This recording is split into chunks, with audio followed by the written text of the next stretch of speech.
when we look at the screen for public comment, we're actually turning our heads away from, right, Oh, the public. oh, Yeah. good to know. Thank you. Yeah, Yeah. but that's unfortunately how we, It's a small room. that's how we find them. So, and then consent agenda, do I have a motion to approve the consent agenda? I move to approve the consent agenda. Do I have a second? Any discussion? All in favor? Aye. Any opposed? Okay. Great, and now we're on to updates on Montpelier School from Andrew. I do want to, before we launch into that, thank on behalf of the board and everyone else. The effort is Andrew, Tom, Chris, Kim, Libby, Jason, everyone else has done over the last past month to deal with both the flooding situation at high school and also just to support the school. Libby, you've reached out and offered daycare and other services, all of which is appreciated. So it's been a very tough month for Montpelier. Everybody was very heartening to see everyone pull together. It looks like, as Andrew said to us, that we're in about as good a place as we can be with the high school.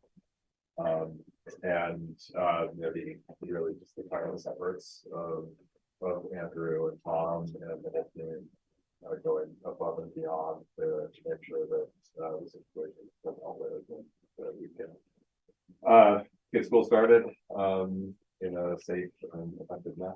So with that, I will turn it to Andrew.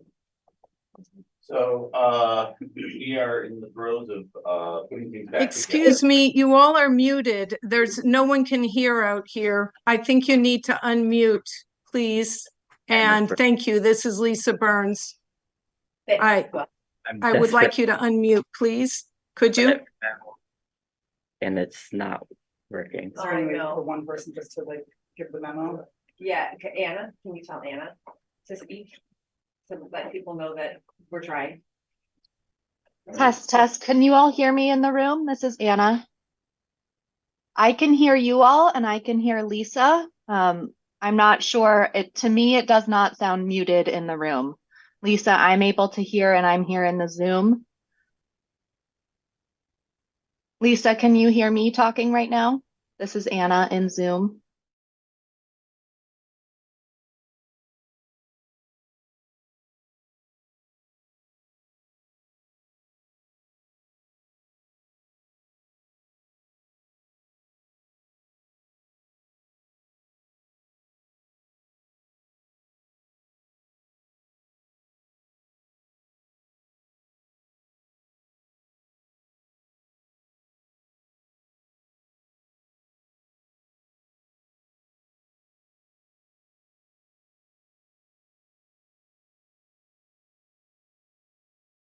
So we are, so why don't I go backwards a little bit and then go for it. So initially when the flood happened, Visbit, the insurance folks, were right on top of it. They had Puriclean head down immediately before I even got there. Excuse me again. It seems that Orca Media is on mute. I'd appreciate it if you would ask Orca Media to actually broadcast sound because there's no sound coming through and chat was disabled. See if that helps. Enable chat, have Anna enable chat just for a minute to like. Yeah. Yes, Lisa, I am sending you a chat. I will enable it for everyone, but I'm chatting with you actively, so check that. Lisa, can you hear me? This is Anna Hipko in Zoom. I don't think Lisa can hear anything from Zoom or the room.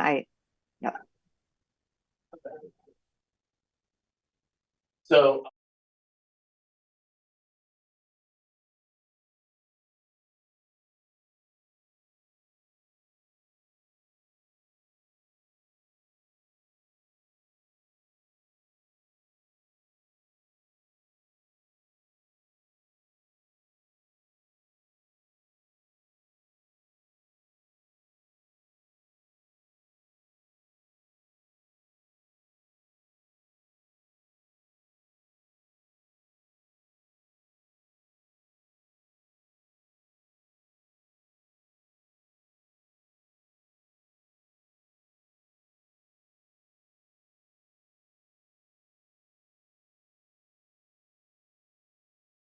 Then I don't think it's your camera. Yeah. Well, it's not good audio right now. We're gonna get If you better. would look at your screen, Orca Media is muted.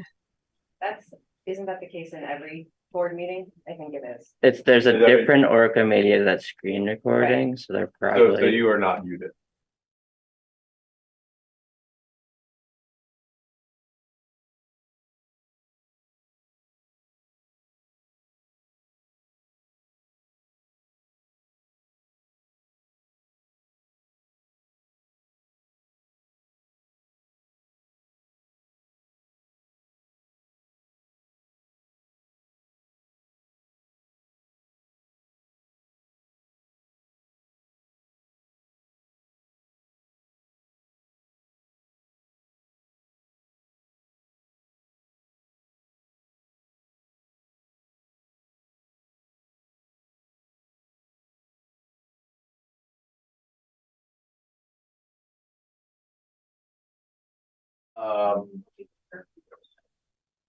So the next day, we immediately started, they immediately started pumping water out of the basement. We had about 4.5 feet or so of water in the basement, coming through old foundation penetrations, and we think probably groundwater as Can well. try. It doesn't sound good though. So they started pumping.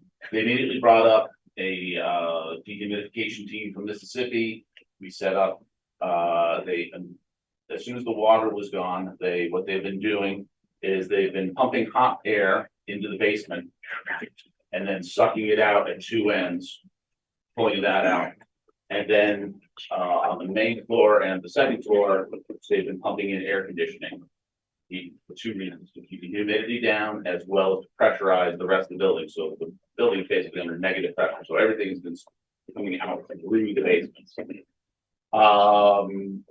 That has been going well. The anticipation is that they will be done with that process by the end of next week, which will allow Tom enough time to do they've been able to work around that equipment. There's big giant tubes running throughout the building. But that should give Tom enough time to finish off the work he has to do. The step that we're in now is the disinfection phase. We call it. Right now, they're running tests in the basement with 3 different disinfectants. They actually took the swabs yesterday, so we'll get a result that there's one that's working better than the others, or they all work well. And as soon as we have that result, we'll know which direction to go with regards to that. And they're basically going to be spraying up non-technical term, but a hospital grade disinfectant down there in the basement. Once that gets done, they'll run another test. We should be fine at that point. We're also doing some air testing on the first level just to make sure that everything is good there. Like say, should be. We're expecting nothing but positive results on that because of some negative air pressure in the building. We were very fortunate in that the water never reached the first floor and it never reached our mechanical equipment, individual devices, actuators. So the boilers did get flooded, some electrical panels got flooded, a couple water heaters or a water heater. That is in the process of being put back in place. Water heaters for the kitchen is going in. Was brought in yesterday, but will be installed today. We'll have one of the boilers up, the burners getting installed on Friday. DDC is a couple of the DDC things that got wet. Those are in place, in state, and just need to be hooked up. What's the Direct digital control. So we did, but luckily they didn't get wet. It was just the main brain that got a little bit wet. So are these new, or are these like you're taking the old ones were taken out, removed, dealt with, and being reinstalled, or these are new replacement pieces? Basically, we're replacing. If it got wet, we're replacing. Yeah, okay. We're replacing it. Yeah. One of the big pieces that we don't have to deal with right now, but we will eventually, is the electrical service that was in the basement. We're going to move upstairs. We're very fortunate in that our electrical cutoff is outside, so we're able to kill the power for the building for a week or so without having to swing to it. But as part of code and I think it's Montpelier specific and Barry, they now want electrical services up above the floodplain. But luckily, we've got space right above where the stuff is now. It has to be replaced anyway. Once something like that gets wet, we have to replace it, but they do 90-day waivers and they know it's gonna take a while. It's all been inspected and it's all been signed off on. Site wise, we're very fortunate that the game field and the baseball field and the back practice field survived really well. Softball field is gone. The clay that was in the softball just went away. So what we've done is we've filled that back in. We'll address rebuilding that either in the spring or the fall, probably the spring. The front mud lot and the practice field out front, took it pretty, it's a remarkable, if you go by now, you'll see they're scraping it off. It's an amazing amount of, for what you wouldn't know is down there, there's an amazing amount of dirt. So we're in the process of scraping that all down. Chip Stevens from Diamond Tech, because our athletic fields, because the Mountaineers does these are too. He's working with Advance for in the spring, they'll go back and reseed and do regrade and do their soil testing, things like that. Right now, what we're doing is we're scraping the silt off. We're gonna aerate it, throw some grass down just to stabilize it, and then we'll attack it next year. We've got half the good practice field out front didn't get affected. It wasn't affected by silt, so we at least have that front piece. Matt Link has been working with Onion River Soccer. So as I understand it, and there's probably clarity around this, but middle school soccer is going to practice up at the Vermont College of Fine Arts green. And we're working with Chips, helping them, and we're helping Onion River kind of maintain that field, which is fine because we would have otherwise rented fields down the Dog River. Those fields are and toast. Those fields are in tough shape. So I think Matt's got a very good plan on how he's gonna shuffle things athletic fields around. Once we probably won't get those other fields back for a year, so we'll probably have to plan on, which is okay because those fields needed a rest anyway, and they'll just be better for it, in the end. But that, especially the mud lot field, I think, as part of this reconstruction, it's going to be much better. Will be a much better practice field. The impacts for the rest of the buildings, Mickey, and I want to say that the one thing that Kim and Chris and Tom have done an amazing job and worked tirelessly, but Tara and Mickey and their crews just picking up the slack and just doing their job, as football coach once said.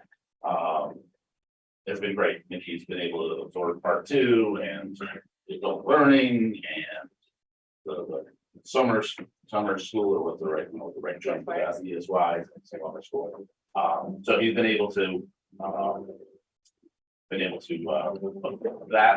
those folks, while Sarah and her group has been sort of absorbing the construction that's been out.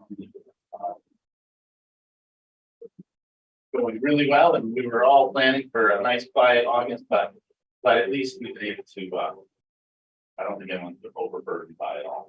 And this has been great with regards to just get it done, get it fixed, and all of the contractors that we work with have all stepped up. So we'll get our air tests and our soil tests back this week, and the presumption is that we've got a plan moving forward, and that the schedule should not be interrupted. That's the expectation at the moment. Yeah. The sinkholes were kind of disturbing. Did that mess with the foundation or anything? No, they were isolated. It was more like an old, one of them by the chicken was an old sewer that when they put the addition on, they didn't fill it in and didn't soak the water. And you started it's probably the right term, but electromagnetic imaging. I think they did sound. I think sounding is a better term. So See if there's any more. yeah, we had Visbit had their building consultants come through. Wise gentleman of 24 years old. But they had a group of engineers that have come through, and it's sort of not only a check on the work we're doing as we're not overdoing it, but also to make sure that we're not underdoing it. So that report, I believe, is probably, he said they were expecting it this week, so by next week. We should have it. Yeah, we started all that work, so, so yeah, there's no apparent struggle.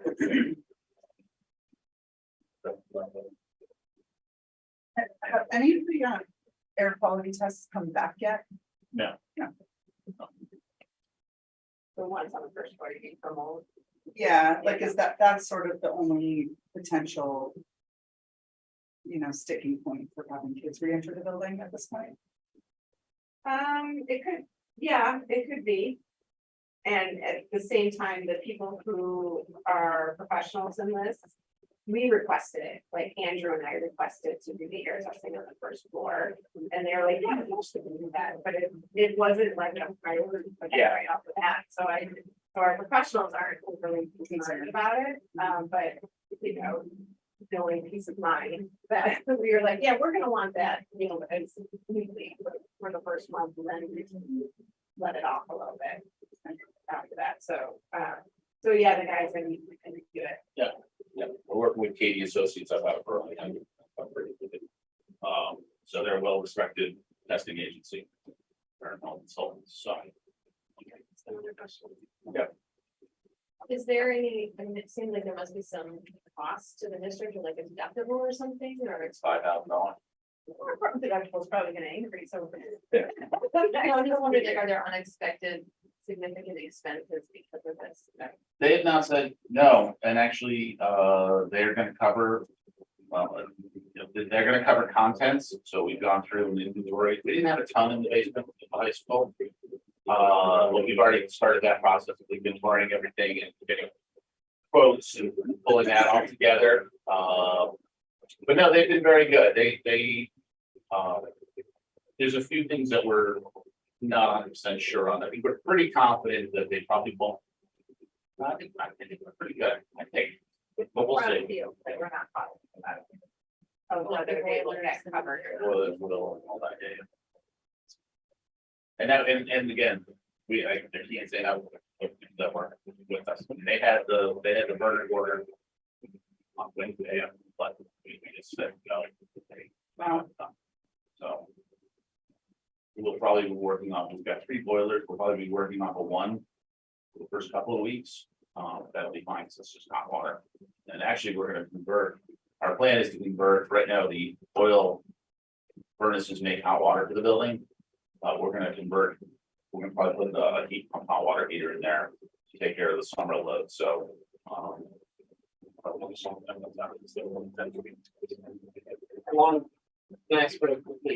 those lines, there are improvements that can be made that make the building more resilient in the future.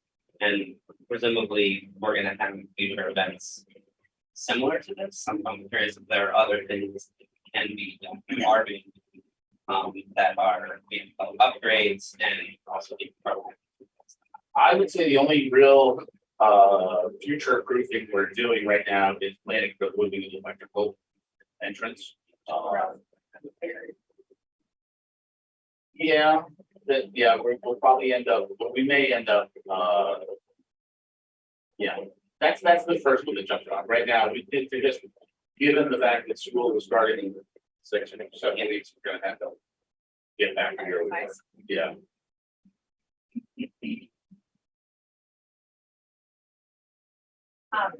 There were a number of capital projects we wanted to do to all of our buildings this summer. Did this impact their timeline at all? A little bit. So we're fortunate in that in working with EF, they're not going to be rebuilding a small storefront down on Main Street. Plumbers, small electricians, small contractors, yeah, they're going to be really good. But I think we're in pretty good shape. Obviously, things aren't as smooth just because we lost a week in people just jumping into the breach, even if they're not going to do the ultimate reconstruction. We lost the electricians for a week. They were just wandering, going to town and all that. So we're a little bit behind, but I'm still optimistic that we will fundamentally be done before kids get in school. you know, there may be somebody that needs to get in and do a little work here, a little bit there, but the sort of banging of nails and cutting of 2x4 will definitely be done before school starts. And the guidance office at Main Street Middle, and the cafeteria new stairs in the cafeteria and all that, that's basically waiting for sheetrock to be sanded and painted and ceilings. Over here, the little gym is all studded up. They're roughing in the electrical right now. And the gym or the auditorium is, had to pull some seats to get the lift in there, but again, once they'll get rocket and rolling in there, they should be in pretty good shape. So again, it's not gonna be done by the 31st, but we won't have, you know, the building full of contractors. Somebody can get in for a couple hours now. Were we able to start on any windows this summer? Now, Oh, okay. What was holding us up on that? well, that was a cost, not necessarily a cost issue, but a coordination issue with regards to the coordination issue. Okay. But it's there, it's been designed, and it's got those together. That did this year. This is related, so, and some of our, you know, building upgrade projects are connected to the ESSER funding. Is any of that kind of, because we have a deadline of September 2024 on that, Right. is that all? Yeah, good and on yeah, track? ESSER, the auditorium excuse me, the little gym is an ESSER project. The cafeteria is an ESSER project. MS. Over Main Street, yeah. We redid the circulation to give something Julie really thought was important. So we got that one going, and so next year it really finishes the kitchen. Mhm. We got that.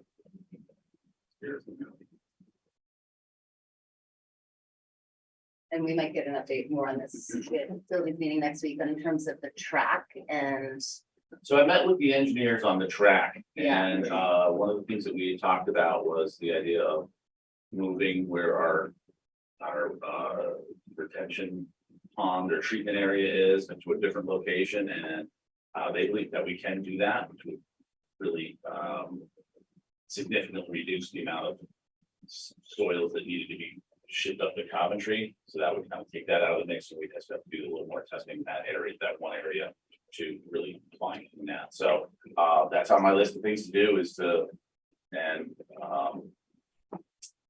reissue that bid set out probably.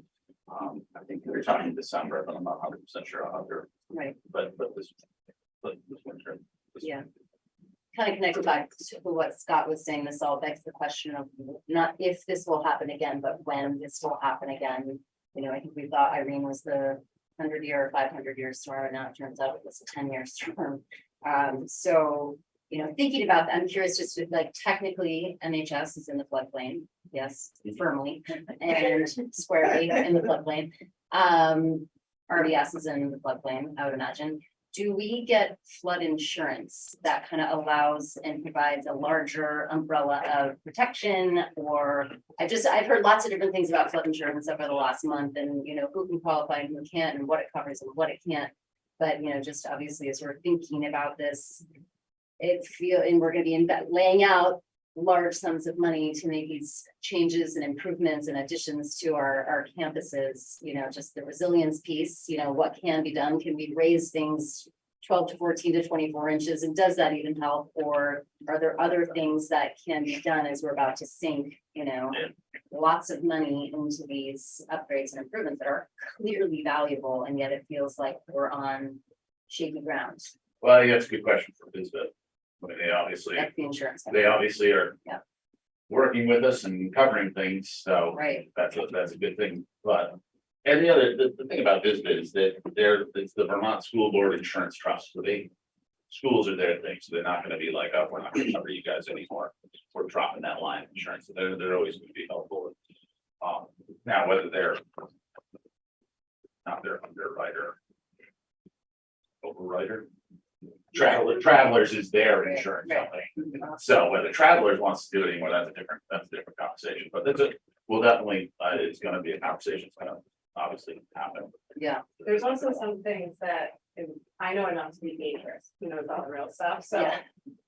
But as I understand it, the way our soccer field has been designed and the way our baseball field has been designed, the reason why they survived so well, even though they were under the same amount of water, is because they've been designed to drain, right? So we do have specific things in place, particularly outside, you know, that helps with this situation so that it's not catastrophic across the entire grounds. The building, I think lifting, right, ginormous building like that is probably out of the question. So it's, yeah, right. I just don't think that's a feasible thing to do. Yeah. And I don't lift the field it's either, Mhm. just because when you lift it somewhere there, they're gonna watch you to level it off somewhere else, yeah. Yeah. But again, that's. But they're designed, they did really, those two fields did really well. Yeah, it was really, I think that it was the log jam at the bridge itself that really Yeah. Yeah. punched around and sort of Yeah. calmed down after it got past. That's where it really most of the mud and stuff is. So by the time I got to the building, it had sort of slowed down and spread out. Did you say the track surface was damaged? Not too bad. Really great. Yeah, we started to. Andrew and I are discussing this right now. I really appreciated all your updates and your videos. Yeah. It looked like the kind of road out to the track, got it. That one got, yeah, that one has been, so the parking lots have been, the bad areas have been cut out and backfilled with. And have been backfilled, they haven't been paved yet, and I'm sure it's just a matter of waiting for a project that will justify loading up the mix and. Doing not only our project, but another project in town, but they've been, the campus will be safe. The campus will be safe, all those sort of trip hazards are gone at this point. I want to reiterate the things that Jim voiced at the beginning of the meeting, but, you know, I've been spending a lot of time at the public pool and here and there, out and about, and lots of people have been singing your praises, and you know, I think it's unfortunate that you've had to be tested in this way. Again. So much. But I did message Libby and I was like, please don't quit your day job, even though you're so good at disaster management. But like, you really do have like sort of a special talent in that way, and it's great to have you. This is Andrew and his team working. Tom and his group, they. Well, just deep appreciation to everyone. And if there's anything, I feel like probably everyone at this table would be willing to pitch in if there's anything getting closer to the deadline of like bringing people back into the building. If we need more hands for something. We've gotten good with shovels and rakes. Let us know.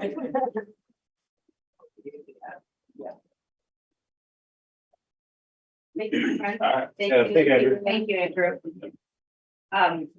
Orca has requested just a quick break so we can switch cameras. Okay. So we'll just take a quick.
Just due to technical difficulties, we will reopen.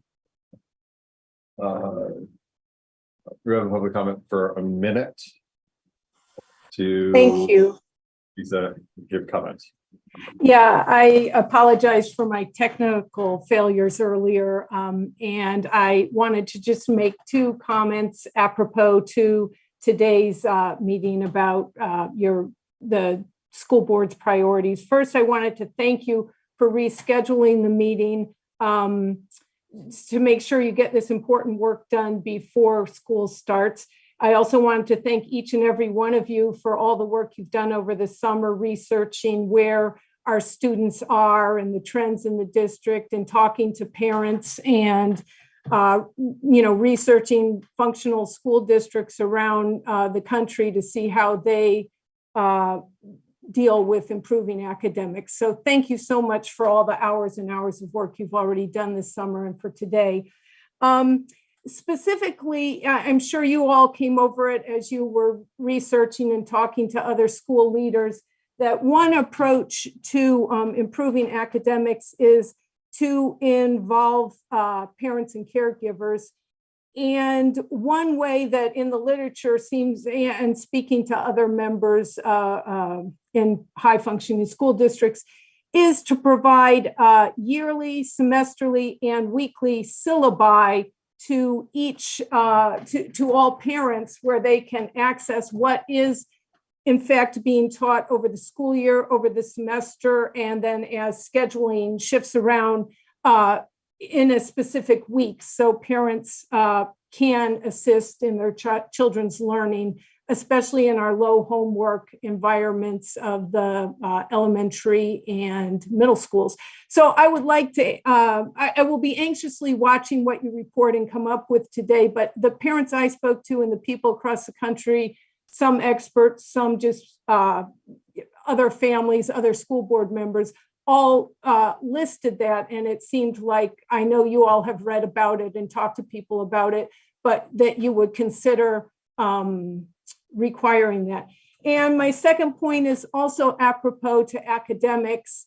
And I'll make it brief because I've gone over my minute, but I think there's a lot of people, and our Roxbury member just mentioned, concerned about the flooding and the health implications. But most importantly, I think that I would like to ask the board to respectfully to reconsider funding a $2 million track in a floodplain in this climate, where pretty much everyone has agreed that this is not once in 100 years, it's not a once in a 10 year, and people are asking questions about whether it will happen next month, in 2 months, next year, or what. And $2 million could really go a long way to improving academics in our school district. And I think funding a track on that may in fact even run into legal implications, because it is in the flood hazard zone. And I would like to ask you all to consider revisiting $2 million+ for a track in a floodplain. Thank you for your time, and thank you for addressing the academic issues and finally making academics one of the 3 priorities in our school district. Thank you, and I look forward to a really great year. Thanks, Lisa. All right. Yeah. Oh boy. All right, so we're gonna get started with the retreat part of our meeting. And for those of you who have the document that Anna sent around with the agenda that included times in it, please ignore those times, because those times are old. I have an updated one in front of me. And that also being said, I welcome assistance on timekeeping.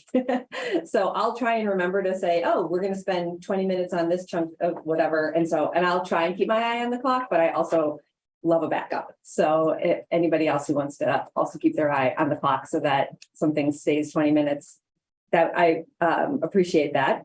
Because we have a lot to get through by noon. And I heard Libby say as we were getting started, she has a meeting at noon. So we want to let Libby get to her meeting on her next meeting.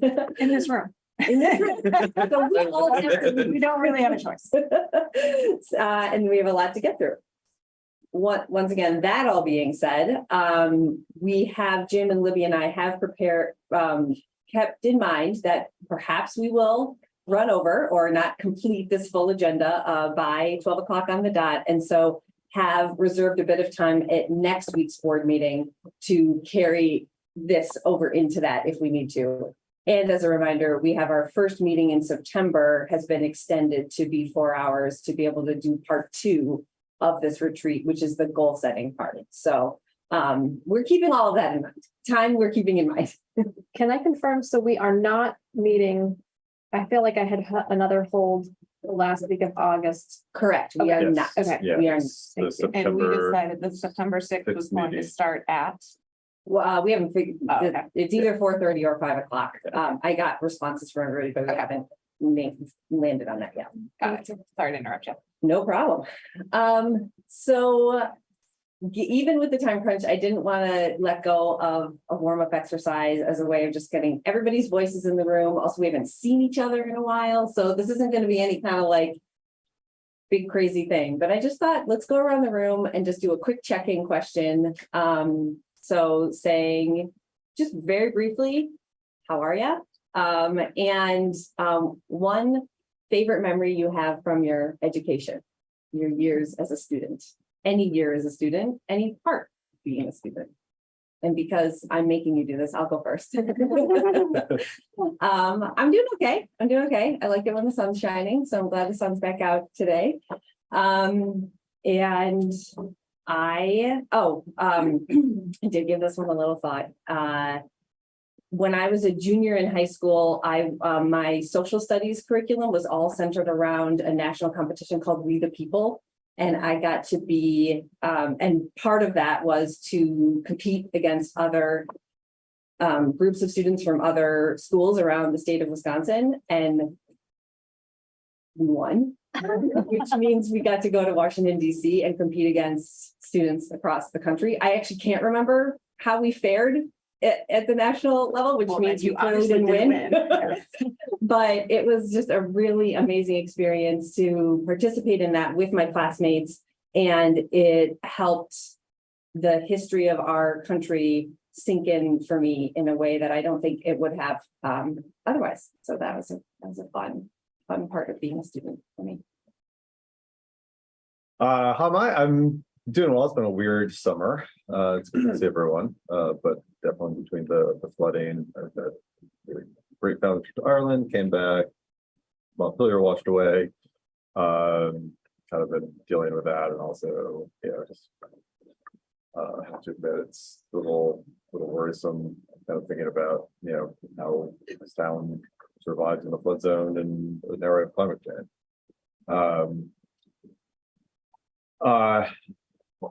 Memories from school. I'm gonna stick with the U.S. history theme. I had, just because I think it really showed the power of education. I had an amazing AP U.S. history teacher, both my sophomore and junior year. Who I grew up at a pretty conservative suburban Illinois high school, and he was kind of a big time lefty, and really kind of showed me different ways of thinking and different ways of thinking about social issues and the world and our place in it, and very influential person in my life. So I will go with that. I'm doing well, also worried about climate change and stuff. But we've been kayaking and mountain biking, and I have a huge construction project at home that I'm taking on, which is obsessed, but it's good. But for school, we read Othello. I think I was a junior, and I just really loved it. And a lot of kids were having trouble, and I was able to kind of be helpful for other kids, and I really emulate Iago's capacities, but not his. I would love to be able to use his capacities to empower people instead of how he uses them. So I just really liked reading like that. He's good. So I'm okay. I would be lying to you if I didn't say if it's raining at night, I can't sleep because I'm thinking about whether or not my school is flooding again. But last night I took it PM, Advil PM. I recommend it. It knocks you right out.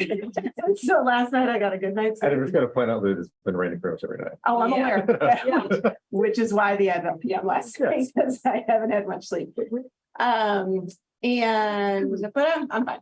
And schools are my happy place, so it's hard to pick one actual moment. My dad was a sixth grade teacher, and he was my sixth grade teacher, and he was very active in the community. So I was always in a school growing up, always. My mom worked a lot, and so I was always with my dad. And so it's hard to pick one, but I could say when he was my sixth grade science teacher, which he was also everybody's coach, like everybody called him dad. I can remember one time we must have all like been asleep or something in sixth grade in science, and all of a sudden I look up and my dad is standing on top of his lab table in the front of the room screaming, "Wake you people," and then jumped on the floor and slammed the front of my desk. Like all of us just busted out laughing, and he was such a good teacher. And so it's probably why I chose the path I chose. But yeah, I can't. Schools are my happy place, which makes it hard to see tubes and ET like things going through one of them right now. So, but I can say that's one of my fond memories of my daddy and my sixth grade science. That all makes sense now. A lot that's come together. Yeah, also feeling just the existential dread of the summer, and also have been having floodmares. And, we manage a small farm on our property, and it's been a tough summer for survival for animals and plants. It has no part of our farm has been unaffected. So it's been tricky and challenging. But generally we're doing great, all things considered. This is a fun exercise. Sometimes I feel like I don't remember anything. It feels like very, very long ago.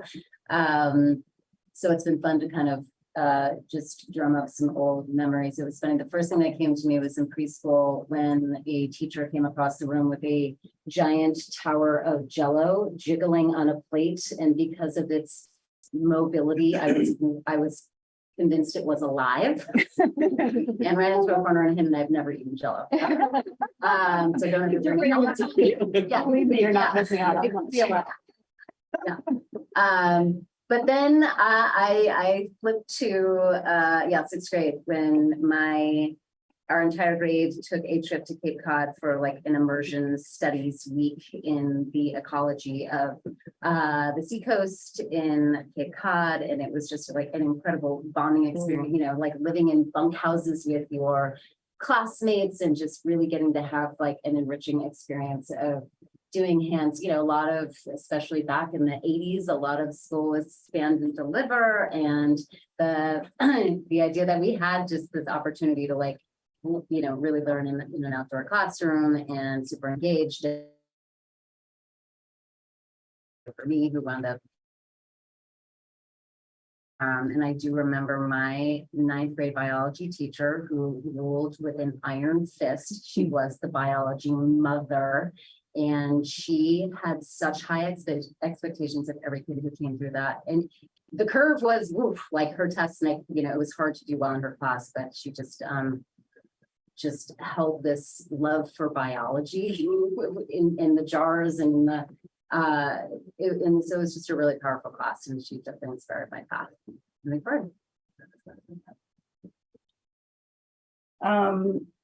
I am doing fine. It's like that question is just really terrible this summer, but I'm doing fine by all outward measures. And then it's just like such a heavy, sad summer on so many levels that I'm not even going to talk about it because I'll get too emotional. But school, I kind of feel the same way, like this like blur of like, wait, what do I remember? What are my favorite memories? But the things that pop out are the things that I'm sensing a theme a little bit that were like very hands-on, applicable to the real world. I remember my middle school math teacher, and I went to Montpelier schools, so this guy's long gone. But my middle school math teacher did an activity with everybody where you got like a certain amount of money and you invested it, and then you like tracked it on in the newspaper, because that's where things were done back then, with like how your stock was doing. And so you could buy as many shares of whatever you wanted with the money that you had. And then you were like tracking how you did. And the winners went to, I didn't win, but the winners went and did like a field trip to the stock exchange, which was pretty cool and like high stakes. So that stands out to me. I also want to give a shout out to like Mary Mello, who was my kindergarten teacher, who's like the most quintessential, perfect like vision of a kindergarten teacher that you can imagine. And I still remember my room here, like that's how much it like imprinted on my memory. And then my daughter ended up having her as her kindergarten teacher. It was just like this beautiful full circle moment for all of us. And I also wanted to give a shout out to Karen McCadden, who was like one of these like new young teachers that came in the 90s. You had Karen? Yes. She was not even that much older than me, like when I really think about it. Picture.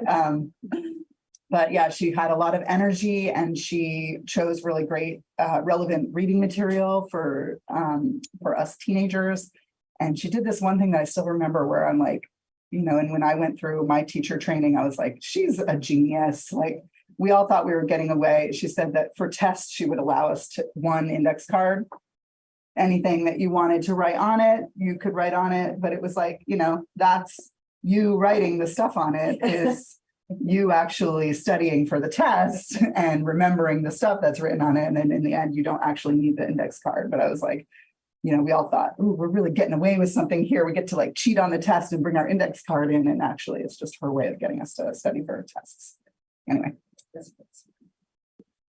I'll be quick. Yeah, I'm the same. I don't think there are words to describe what we've all been going through and gone through, especially coming off COVID to then go right into this.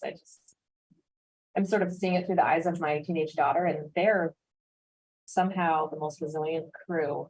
They just lost their jobs, their hangouts, they finally get to hang out together, and then they have to hang out differently, and they somehow figure it out, and it's pretty impressive.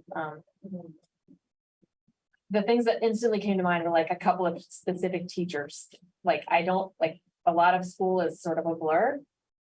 But I had one teacher my freshman year in high school, my first like high school English class, and he was this massive wrestling coach, football coach, teacher who was our English teacher, and he got us super excited about Beowulf. Like he was so into it, and it was like that resonated because like my happy place is reading a book. Like that's my place. And that like really solidified that for me, and like that books could be everything and were like the path to everything. And then in college, I had a very similar teacher who was very non-traditional, this old guy who'd been like a reporter for the Post and like had all these great inside stories about journalism. And so I ended up getting my degrees in English and journalism. And I think it's because of those two teachers and their passion for it really stuck with me. Even Beowulf. Yeah, very similar sentiments to what y'all have shared. The one word that has come up over and over again is existential. A lot of people I work with, a lot of people I'm friends with, have really been dealing with pain, and it's not gonna end. And I think we mentioned in an email early on, like I'm privileged enough to like I live up the hill. Even higher than you. So other than a sump pump that got plugged and I got a little dirty, like I managed to be pretty much unscathed. So there's this like, I don't know, survivor's guilt. I don't know what the right expression is for that. I pretty much spent my entire life in school. My mom was a high school biology teacher for 44 years. And I remember when I was like a child spending like days in class with her. Actually, I was just at her house recently, helping clean out some stuff. And we found pictures from like one of the first years she was a teacher. And I was like, I remember that classroom. So it's crazy that the first memory I have and the most vivid memory I have of school is actually not being in school. My senior year of high school, the last quarter of the year, instead of going to school, I worked at the Bronx Zoo in the reptile house. It was like an alternative program that most of the people in my senior year did. They got to do something, an internship of something that they're interested in. So yeah, I commuted to the Bronx and went to the Bronx Zoo. And Did you go to a Ted Sizer school? Is it called Ted Sizer? No, you would. No, You would. no, I went to just a regular old public school. in Was it Westchester a County. PS something? No, No. no, it's Westchester County, so upstate. But yeah, I got to work in the nursery with like the baby Chinese alligators, spitting cobras, yeah. Which was good. When the keeper, he was like, "Here, put these safety goggles on." Whew, thank you. Yeah, thank you. Thanks everyone for sharing. We're just to do a quick recap of how we got here. And how, where we're at in the process.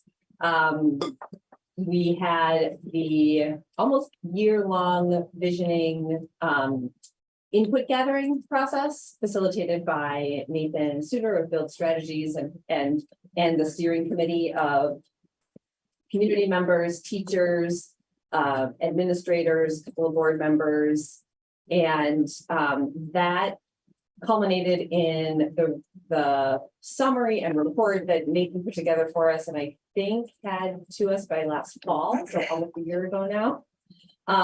That shared what our community said is the overarching vision of what we want for our graduates.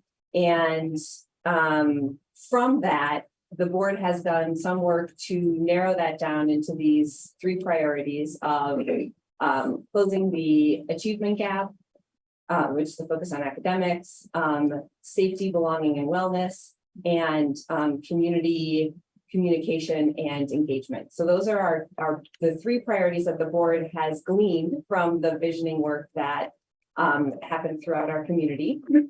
And we're today taking those very broad themed priorities and making them a little bit more specific. So the question that we want to, before we dive into actually doing that we want to get clear on as a board is how specific do we want those to read? So that's, we're going to spend the next few minutes talking and deciding that together before we move into the actual work of kind of writing them. So first, as any facilitator has I dug this up out of my basement from back in the days when I used to do in-person facilitation, and I got a chuckle out of my kids during COVID used these big pieces of paper as something that to occupy themselves while I probably needed to be on a Zoom call. And I found this was on the first top sheet, and it was probably Oliver, who now is 9, but at the time was more like 6, trying to remember the school, the Union Elementary guidelines of being safe, kind, and this might be gentle, but then there's also love in there. So anyway, I could not throw that away. I had to bring that in because it's a good, because it's adorable and a good reminder of what we're all here to do, which is Your kids are much support these lovelier kids than my kids. Mine made a swear jar for us. And it said on the bottom, superintendents especially. So that's much nicer than my children. Mine were still holding on to the warm fuzzy feeling. Anyway, so that was the top sheet. This is what I did with the next sheet, which is just to give us a couple of examples of what they might look like. Well, I think it was early July, Jill, Scott, and I actually managed to find a time and get together and do a little prep with the first priority. And we wrote what we are calling sort of how we define the first priority of closing the achievement gap. And then we got into some very specific kind of like into the details, nitty gritty. So I just pulled these out of that as an example of what a broad, this could be our indicator of success. We could just stop here and say, this is what success looks like to us. We could also go to the level of getting to a more like nitty gritty detail level. So I only pulled these out as a way of just giving us something to picture for this conversation, to answer this question of how broad or specific do we want these indicators to read? So with that, toss it out to you.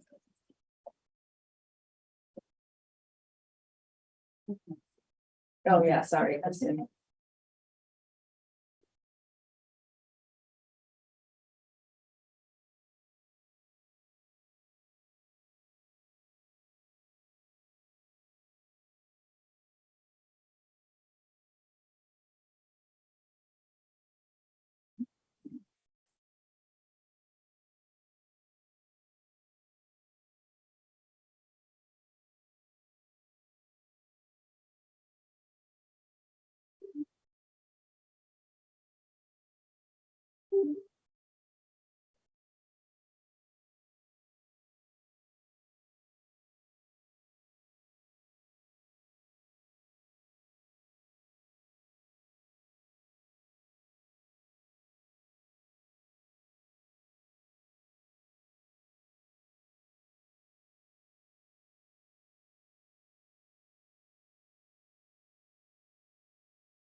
What do you call on one of those? I can talk about community and communication, community engagement. Yeah, go for it. So we had a lot of phone conversations. That's what we were able to do. And then the events of the last few weeks did not help. But well, let's see, where did I put this window? Yeah.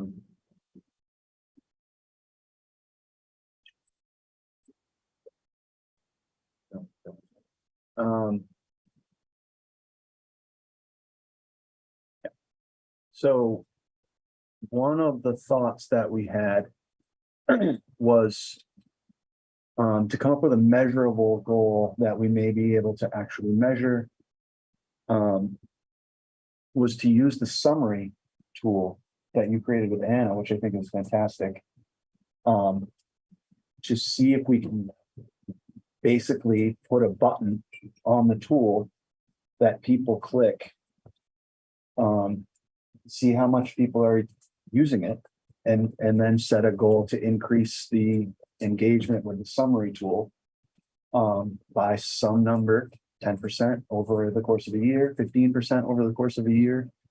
I don't know. One of my thoughts was to put a question like, do you approve of the board's work for this meeting? Yes, no. And then we're measuring clicks, not the yes, no. We, of course, we want to see a yes answer to that question, but just the number of people that respond to a question like that, and the other piece of the community engagement goal, it kind of brings me back to that Title I policy that came out, where there's only so much the board can do. In a sense, there's a lot that the administration can do. There's a lot that building principals will do, and thinking about how the board can kind of accumulate the data that comes from all these different levels of engagement that are already happening. There's a lot of engagement that happens. The board can't necessarily, facilitate all of that, nor should it. But all of that engagement is part of the district's goal of engaging families and getting engagement with families to be where our community wants it to be, which, I think we do a good job of it. I think that coming out of the pandemic, it's a lot of growth that's been happening. So I don't know if that's, sort of the goal. School board meeting summaries will have a 15% increase in independent views from some time. as measured by responses to school board meeting summaries. Views of school board meeting summaries will be measured by a button that asks, do you approve of the work of the board for that meeting? I don't know if that's a good approach, but to come up with something measurable is challenging. But that would be data. That would be hard data. That would be measurable. I don't know if that meets the inclusive or equitable aspects of the SMARTY goals. I wasn't sure exactly how to link that in. The other thing that we discussed was figuring out ways to make sure that board activities are less in the workday, and that helps engagement from the community. It's hard to do things from 8 to 4. And a lot of work is done from 8 to 4, and I don't, everything's warned. Those are tough times to engage the community. That's why board meetings are at 6:30. That's kind of what we have, not a lot. So it sounds like you went more to the specific. Kind of. Uh-huh. I thought, how can we make this measurable? It's really tough to gauge how successful we are in our community outreach. And I don't know if that's a good approach. I don't know if that's the right question to ask, or if it even should be a question. Maybe it's click if you received this, it could be anything. And the getting more like, this is not just wordsmithing it, but working and refining it. That's what we're going to do further into this meeting. Yeah. We're right now just trying to decide. So that gives us some guidance, like, should we be going that specific, or do we want to stay more broad? So that's what the conversation is right now. What do others think? Should we get to that level of specificity or stay more broad? My thought for the indicators is this should be relatively broad, and then I think we can set for a couple of reasons. One, I think we can set goals in the next meeting for like shorter term timeframes that are a little more specific about what we could see maybe in the next 2 to 3 years on something like, taking your example, every student reading their highest potential in terms of, reading and literacy. And then we can maybe set a couple of year goals, so that way, as what we feel meets that indicator in 24, 25, 25, 26.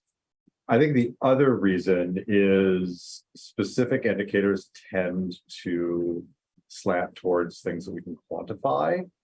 And I think there's a lot of things we want to try, because if you slant towards things that you can quantify, those tend to be the things you look for. And kind of like in the behavioral realm, it's a lot easier to quantify the acting out behaviors, how many reports do we have of bullying? How many things do we have on the dashboard? It's a lot harder to find, for instance, the high achieving student who's suffering from anxiety and depression and has it really well. And some of those, other indicators that I think we really want to pay attention to that are harder to find and harder to quantify.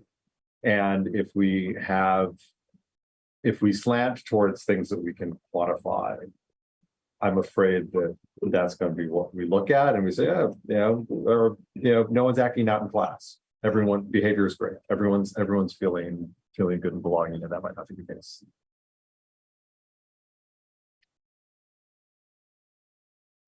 So I'm just as per usual, getting a little mixed up with, so the way that Jim was just talking about indicators and goals, it almost seemed like he had them flipped from what you have listed here, which is indicators are more evergreen, goals have a terminus.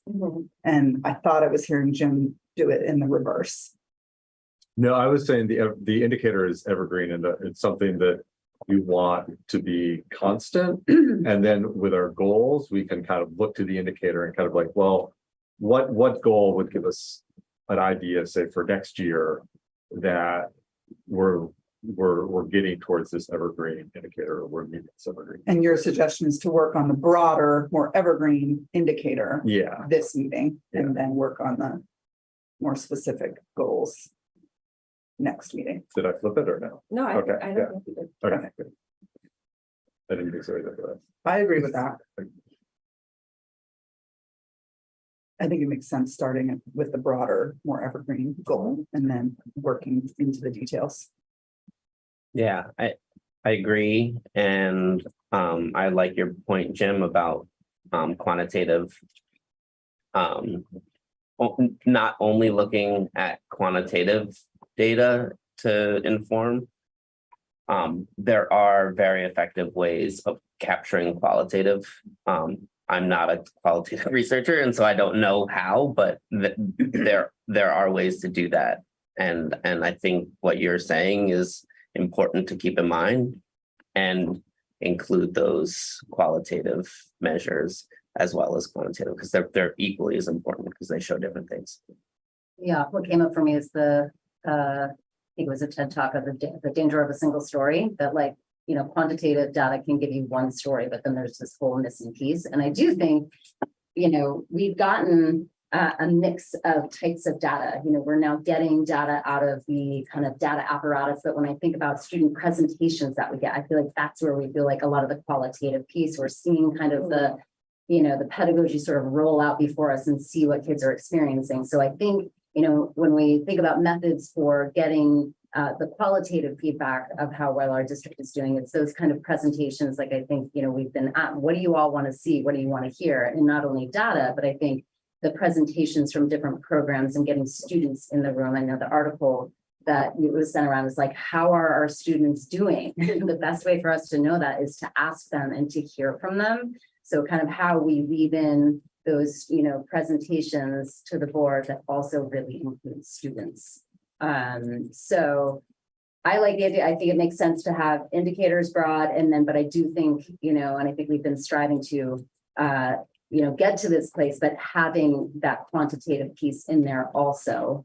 And I think it would also be helpful. I think setting those quantitative bars will also be, we're going to need to rely on some baseline data. You know, if we want to see a 30%, you know, improvement, you know, then we probably want to know where is our current baseline. So working with Libby and Mike and whomever else from, you know, from leadership to help us kind of make sure that what we're asking is just informed, you know, by what the current data is. So sounds like we could probably move into broad indicator land. Yeah, I am okay with that. And I agree that indicators should be evergreen. I think the one thing that I disagree with Jim on a little bit is that I think it's possible to be evergreen and specific, but I'm also okay being overruled. Yeah. This is a team of people working together. So anyway, I think I agree with Yeah, that. and I agree with that too. so One other thing that when Jim was speaking was like, and I think behavior is a good example of this, that it can tend to sort of operate, like the data collection can tend to operate on like a deficit model. Yeah. Where it's like, I'm going into the system to report bad behavior. Right. Yeah. Right. And so I think it would be nice to sort of be thinking about how do we avoid that pitfall? Like how can we build in ways to track positive progress also? And also keep in mind other variety of stakeholders. So not just like, you know, well, with academic achievement, you know, not just one indicator, but also these other qualitative measures. So not just like SBACs or whatever they're called now, right. Cognia or STAR, you know, Renaissance test, you know, not just one, but like a variety. Right.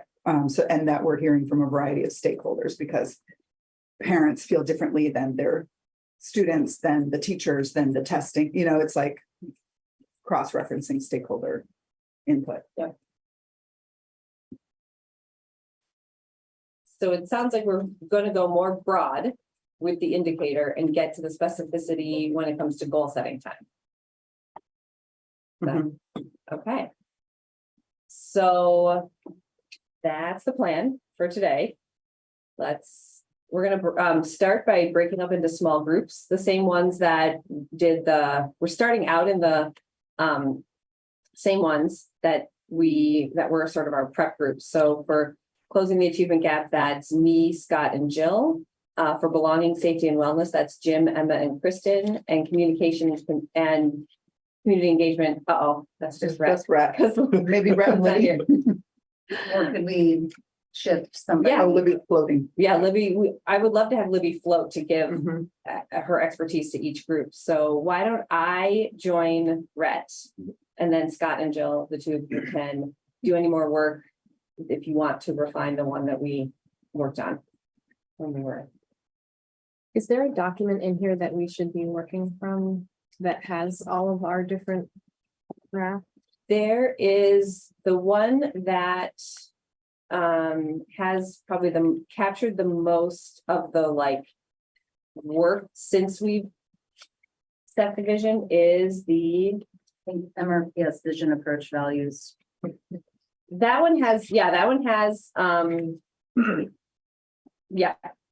There's not much in there. That's the one that we're gonna put what we write today. I mean, you could work in that one, I think, if it's editable, which we can make it editable.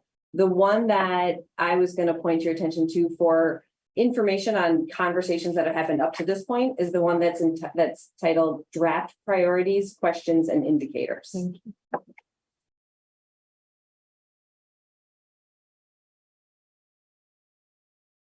So we'll break up into those small groups. We'll have about, get my updated agenda here, 20 minutes to get a draft written down.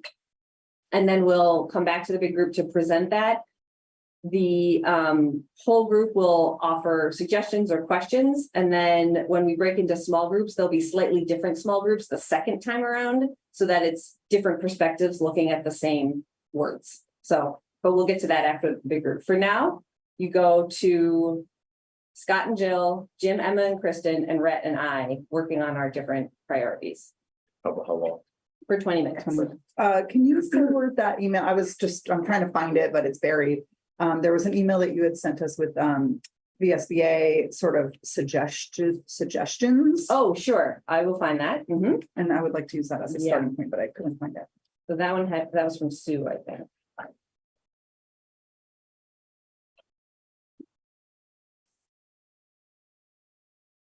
So sorry, so the document, the draft priorities, questions and indicators, is that one of the things that the three of us came up with? Liv? Then.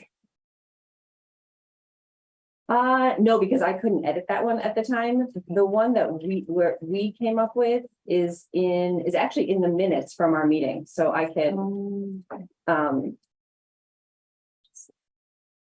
Thank you. And it's also, so that's the meeting that was 6/27/23. Okay. I think you can find it on the school board website. Okay. Or our page of the website. And then. Oh, here it is. Yeah, I got it's in the packet too for today because it was. Oh, yeah, part of right, the consent right, agenda. Right. Okay, so Emma, Kristen, and Jim, why don't you take that corner of the table? And by the end of these 20 minutes, so about 9:40, ideally, you've got something either written down on paper or typed on. You can open a brand new Google Doc if you need to. Don't worry about that. Typed up that then can be shared with the big group. So ideally written down so we can like put it up there. I have more of the big sheets if you want them. And it doesn't have to be the final product. That's the whole idea of today is we're going to iterate on this for the next few hours. So yeah. Thank you. We've got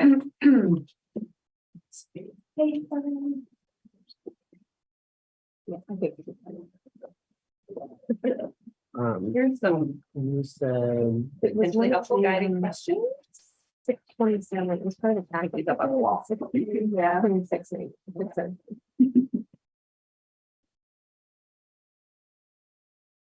So we had kind of a definition of, You're moving to us. and then our indicators. Yeah. And I will hand it to you, Rhett. Do this and drafting prior to the meeting, like mine is So we have, able to like be thinking, I mean, I've been thinking about it and sort of like the odds. it and sounds like it's been- perhaps we Maybe I'm misunderstanding. What I was just hearing seems different. Than indicators as I was just hearing everything. Broadly. What does success look like? So why don't you? I missed what What would you say? was the discussion about the difference. And so here, these seem like short term versus, but we're not talking about that. The difference for actual outcome. Well, I'm saying that looking at, what do we mean by this priority? So like here. Because I don't think we want to not, I mean, I think I liked what we took Yeah. with, because it's like Chris was saying, it's based on That's the indicator. a starting point. So that's something you can actually measure Mhm. and aspire to. There doesn't need to be a definition. So I don't think they would go away, right? I mean, aren't we always gonna need to? Well, we sort of said that this was, yeah, it totally could be, morphed into, but I basically, it was like, right, if we, my I understanding. think I might have started in the wrong direction because we're not supposed to be looking at this, No, right? okay, I think what I heard in this discussion was we're gonna start broad okay, for this next 20 minutes. okay. And then I went right to the narrow or the specific, so that's my bad. Single parents, people So their eyes were touching. Present, successful in driving. with less financial. And if I remember correctly, we, this definition from our meeting was what we, the Yeah. three of us defined as, so we were tasked with coming up with a goal, sorry, an indicator of closing the achievement gap. Mhm. We could just change this. And our indicator is that every student is reaching their highest potential regardless of identity, socioeconomic status. Yeah.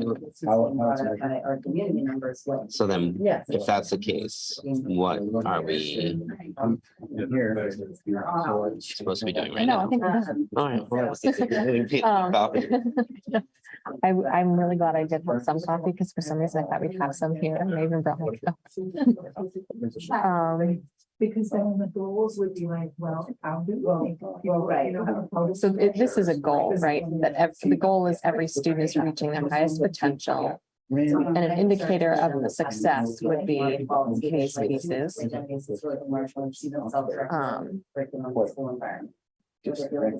Yeah. Hi. Hi. Yeah, no, please do. We're bumbling. So we had come up with the definition of what it means to close the achievement gap is like our goal, right? So every student reaching their highest potential, regardless of identity or socioeconomic status, and that they have equitable access to the opportunities they need and desire to succeed. I just put it. How does that My sound? challenge is the first part of that. Okay. So every student is reaching their highest potential. Who gets to decide that? Hmm. And are we talking about them moving? We don't need to. Knowing adults, they decide it for them. Today is about. And so that is Right. a biased principle to Okay, get. And so I right? Put that in. Okay. So that would be my only So question around that. do you have a different way to frame that, or? So what we, as a leadership team, Because there are so use many. consistently is every student has any choice available to them upon graduation. I mean, that is kind of like it kind of What's the, garbles out of your mouth, but it's the idea that you want to go to four-year school, you're gonna have the skills to do it. You want to go to a two-year technical school, you're gonna have the skills to do it. You want to travel the world for a year, you're gonna have the skills to do it. Mhm. Any choice is available to them. So, I don't know if we can do. like we did a big Big thing at our leadership retreat around that, like, okay, so let's see, say a kid wants to go to four-year school, say a kid wants to go to technology, say a kid wants, we split up into groups, we found things like, well, every kid needs financial literacy, and any choice they make financial literacy. Why is that not a graduation requirement for us? Like, so it was enabling us to open up those questions, okay, right? Then college, four-year college should be a choice for any student. than algebra 2 and multilingual, some sort of language Right. is necessity. Are those graduation, like, where are we there? So then those become the indicators or the more specific thing the board is looking at, right? That's okay though. Yeah. Helping us define what those things are. So Yeah, I don't know. while we haven't figured out a beautiful way that could go on a t-shirt, say that idea, but that's what we're going through, that any child has the confidence and skills necessary to make any choice. There's three different ideas. Interesting. Different ideas, each either on each indicator. So it takes that takes the ownership out of a child's necessarily follow that. potential away from adults. Right.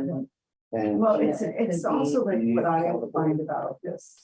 For the use of public. So do we need to write this as, So we need to. do that. so it's a goal as when they This is leave, like the hardest thing is like. which is not the same as like a goal of And I think we want to. each year they're getting X, Y, No, but Z. you need, so if you walk that back, that means we have to define what high levels of learning means, right? Like, for So, the thing about. at being the high reflective school level, and, it means that everybody had some sort of writing and reading proficiency, usually around at the 10th grade level, because they're 11th grade level, right?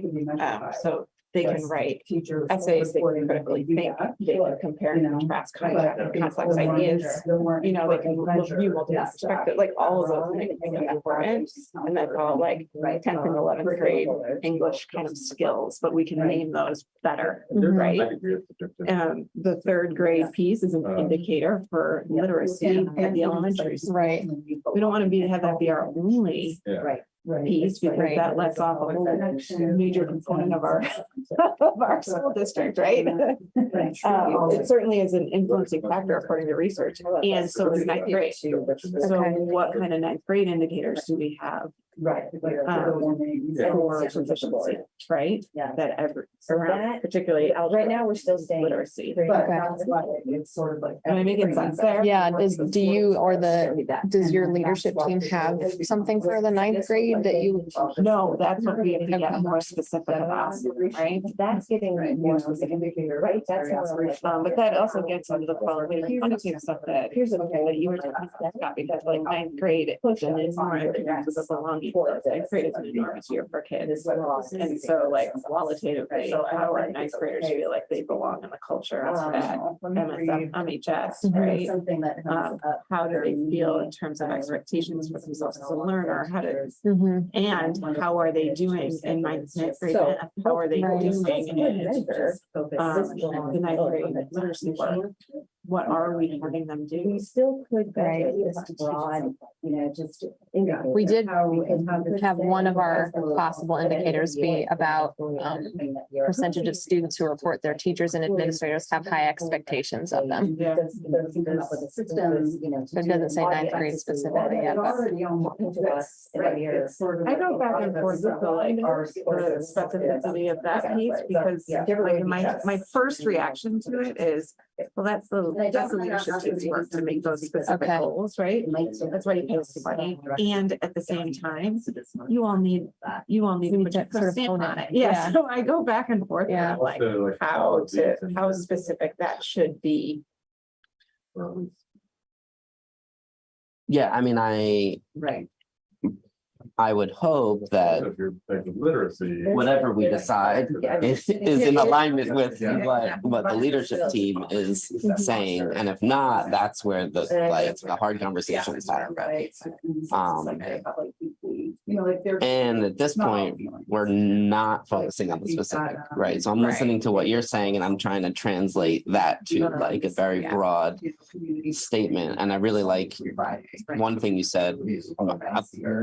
There are a number of things in there and I'm trying to pull out language to be in like high level goal. And you said something like every student has the confidence and skills to make the choice. And then that's the piece that I'm trying to like close the loop. Make what choice?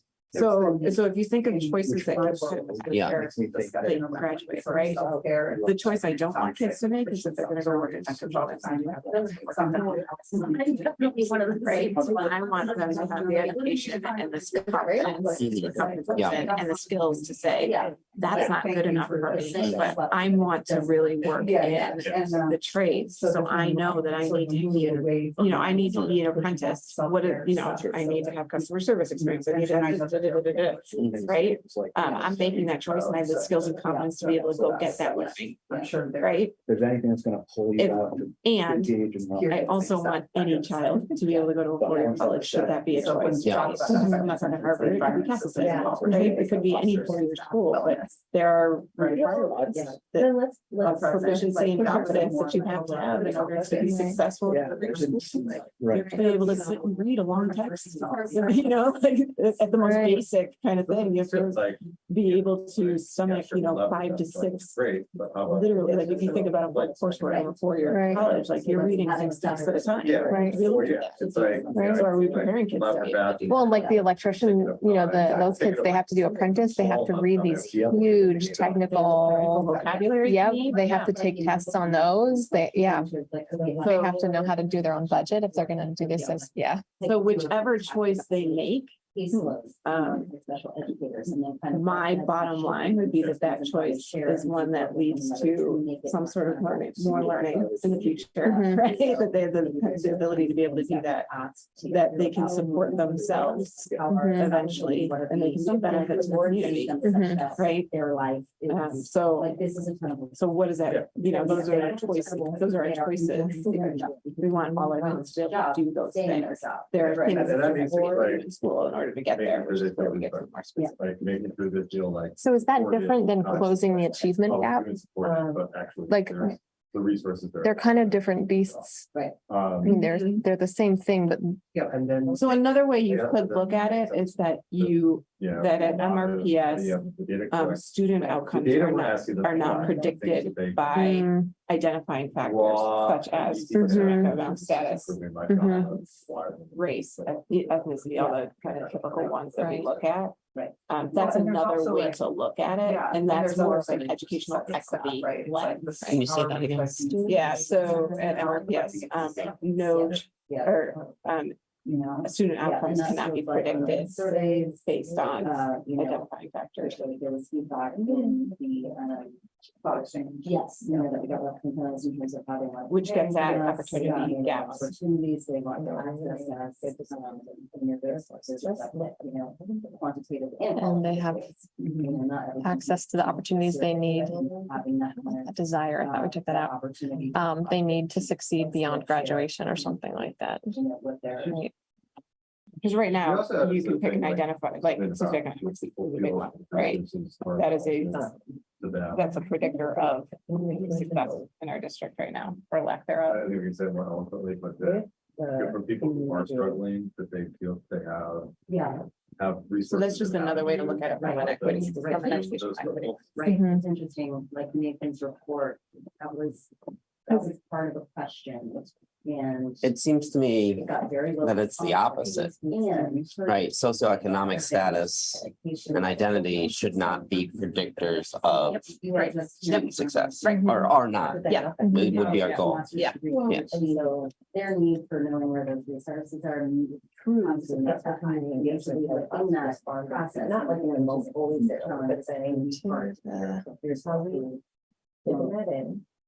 I mean, they're both similar. They're saying similar things. Right. We did that and see whether that is most relevant to. And they could be put together. Always goes back. I mean, I can read to what the leadership team came up with. It's like, I usually know. Like, it is inheriting all of our school was. Which is. But it's like, We have about 3 more minutes for this small group. Exactly. It's incredible. We don't have to have a final draft. It's okay. I think we're going back. You're just thinking through a lot. You guys have a tough one. It is, yes, it's about getting, it's good to iterate, right? I agree. Now we can do that, right? Okay, so our leadership team. I'll read it to you. MRPS ensures every student experiences a deep sense of belonging training, discover its relevance, and envision limitless futures, enabling them to rise above their biggest dreams. Through a commitment to excellence, collaboration, and empowering partnerships, we cultivate an environment where students thrive academically, socially, and emotionally, equipping them to excel in an ever-evolving world and make a lasting positive impact on society. Whoa, So it's kind of like an over. yeah, that, all the rest of these fit under that. These Yeah. two certainly together. Yeah. Which Another change sort our of behaviors like that. So the but last- That's what we came up with. Do we want to do exactly what Yeah. families, you know what I mean? And Thumbs the up word around it. families can be wrought a little bit, like, does that mean biologically related? So it's this limitless futures idea. Right. That we harp on a little bit. Like, We're thinking about the Student and staff. what does that mean? So The we talked first a lot one, about our behaviors, what behaviors do the leadership team need to do? What behaviors do teachers need to have? What behaviors do students need to have? Everything should Okay. Okay. And I feel like that. Was thinking like, oh, Timer. That's our time. Okay, and so I'm making that it's actually. in so this that's, document. yeah, that's maybe the thing. Did you guys then get into like Yeah. measures of Where- that? Like how- we had a measure How long are for we hearing? What are the third grade. Yeah. We had measure for high expectations. Um, students who close their the achievement gap and move out of special education services. Oh, chronic absenteeism Exactly. lower. By Okay. nature and by limits to realistic capacity, really do need to focus on students. Is there a way to measure or I like don't know that we talk can to kids foster, a year after they grad? Like, is there like a, You know. really as- tough. as- Right. yeah, It's right, you know, Survey the age, right, try to gather data. I feel like that's just really. It's really tough. for Right. Right. Outside of our buildings, and when you're 18, you may not necessarily have programs and the- locked down on a path. We can certainly do it when you start school, like right before, Yeah. senior week. That's what you're doing. The student and staff. Because that would help sort of quantify, Can I? did we set them up, All that right, they, hold do on they a sec. feel like they I have the understand tools they that. need, or do they have a plan, or I don't know, some sort of. The emotionally safe, is that what you're saying, recommending? So. All right, Emma and Kristen, Emma and Kristen. Yeah. It doesn't have to be a final draft, but I do have to cut you off. Okay. It means a good conversation's happening. Exactly, and I'm sorry to stop it. It's okay. But you can come back to it. Thank you. It's not forever. Wrong document. All right, so here we're gonna do brief presentations from each small group, just to put out there what you got so far. And then the board, if there's any like small suggestions or questions that will help prompt thinking for the next small group. So we've got 3 minutes to just say out loud what you've got so far, and then 7 for questions and feedback. And we'll start with our academic achievement gap. Friends, I'm gonna also try and write it really big here so that it's Yeah, and then you can. on the wall and easy to Correct. see. Can we put the draft into the MRPS vision approach values priorities draft? Does that make sense? So that Does everyone's everybody, can looking at everyone the edit same that thing? one? Yeah. Like. Sure. It's not here. The And is irony that- that I can't spell the word achievement is The only really hitting. one. The I before E gets me every time. And is that one that, I think that one was in the board packet, so it is a public document. Anybody can Yep. see it too. Yeah, the Okay, only thing is that in the board packet, I believe it's a PDF, so I don't know. so people can't watch us do it in real time, but we could Correct. update it. Yeah. Okay. Okay. So, But if board members want to access it, the link in the agenda, I believe, goes to the Yep. Word document. and I see a bunch of us in there. So Scott and Jill, are you able to drop in the draft that you've got into the mission vision? Oh, Yeah, MRPS. it's- That's okay. That's okay. We want, that's what we want right now. The mission vision one, not the draft priorities, questions, anything. Correct. We want the one that's vision, approach, values, priorities. That's where we want you to put it. And it would be under the priorities and indicators of progress of that section. Yep. I'm gonna drop that in the leadership team, my friend, and the mission vision. Sure. Yeah, I'm trying to figure out how to like both figure that out and report out to you guys. All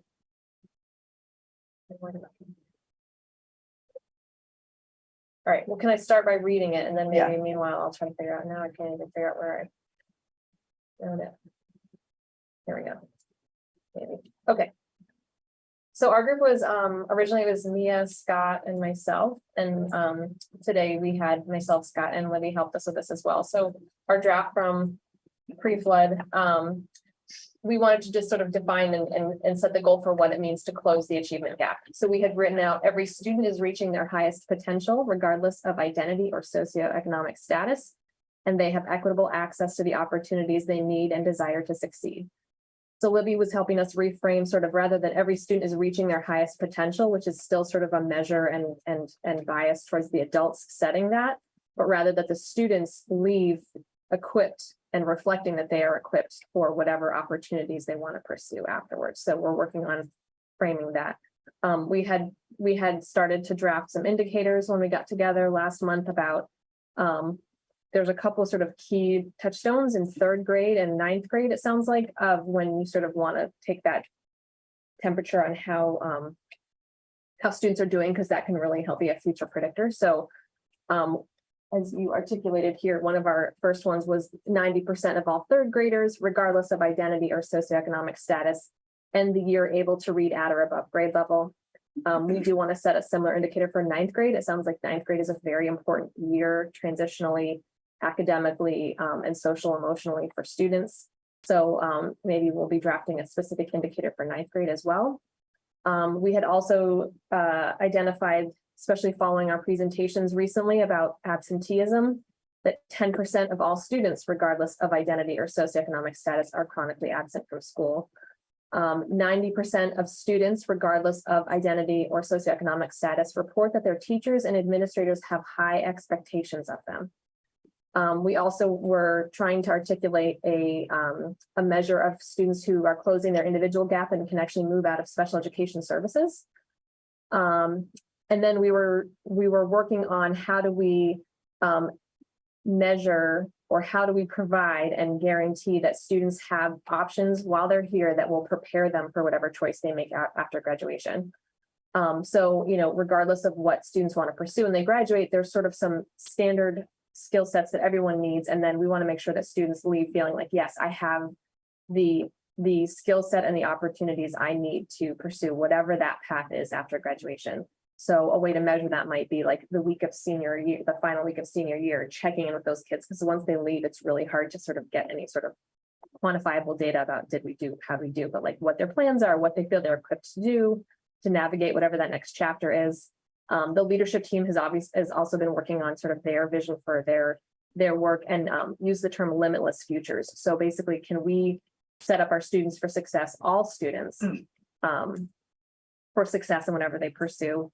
And so we were also sort of trying to articulate how to say student outcomes can't be predicted based on socioeconomic factors, right? That it's not about continuing to sort of put those parameters in place, but rather that those socioeconomic factors that we all know and understand do not predict a student's future and their outcomes when they graduate.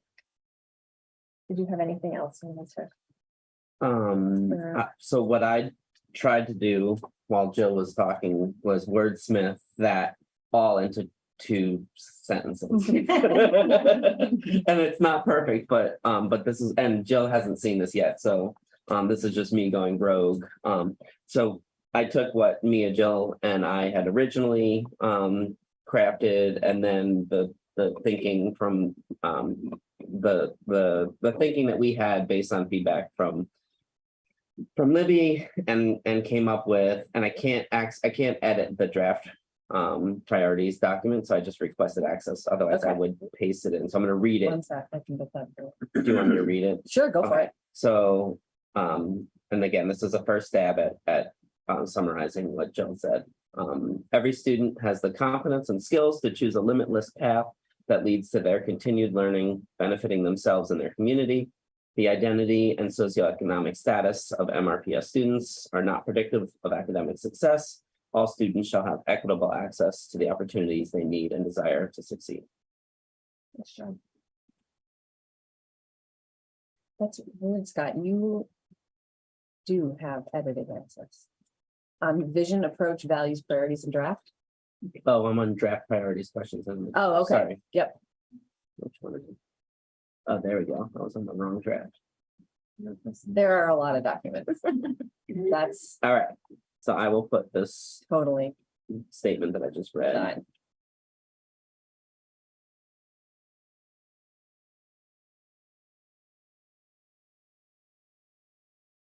You scroll down to the bottom of the first page, there's priorities and indicators of progress. Mhm. I'm gonna get rid of what's currently there, and then you can put what you just read out loud. Yep.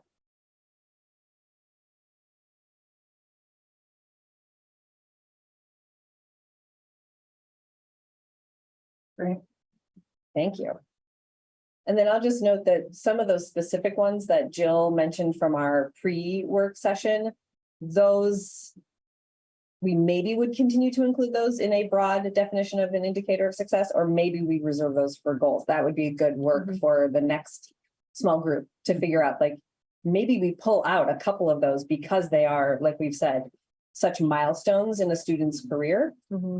Or maybe we leave this broad and we keep those for goals. So that's a good conversation for our the next people who are gonna work on this in the next small group round. Yeah, I definitely hear what Jim is saying, that if we set measures, then that maybe that's all we're looking at, but I also don't think we want to not look at what we do have.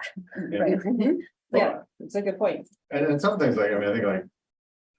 I don't think we should be too restrained in our thinking. Some things like academics, quantitative data is very helpful.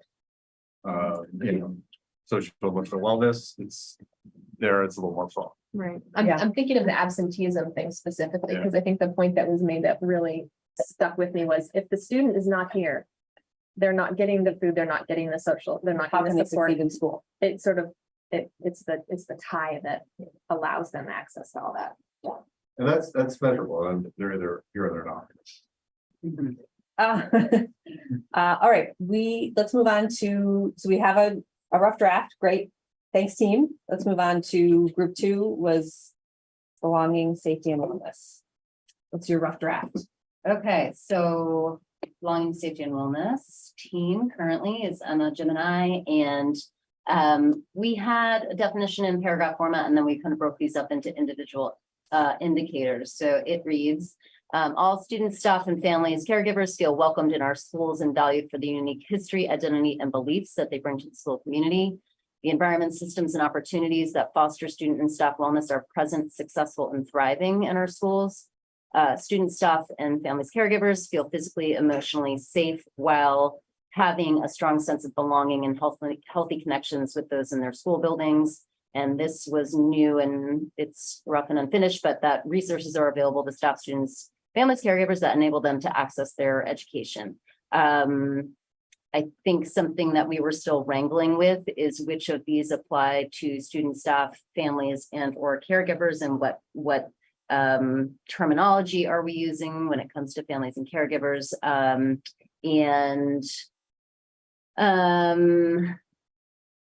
then we also, talked a bit about just from these indicators, the goals within, and just how we are able to access the quantitative piece and how we can lean on kind of what is already existing kind of within the data apparatus, but also not wanting to unnecessarily tax the data machine and the data collecting responsibilities of teachers, leadership, administration, but certainly wanting to ask for things if they are truly important and relevant, not asking for something just because it might be hard or, require a new, system or way of collecting data, but that we just want to be mindful of what we're asking and make sure that it's truly important and valuable.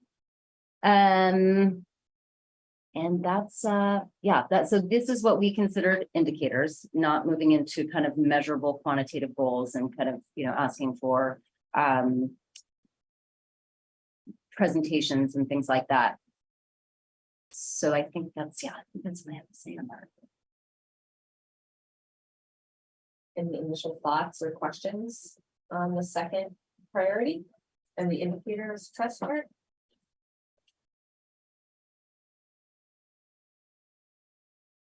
I like in the first sentence, the value for the unique history, identity, and beliefs that they bring to the school community. I like the way you phrase that.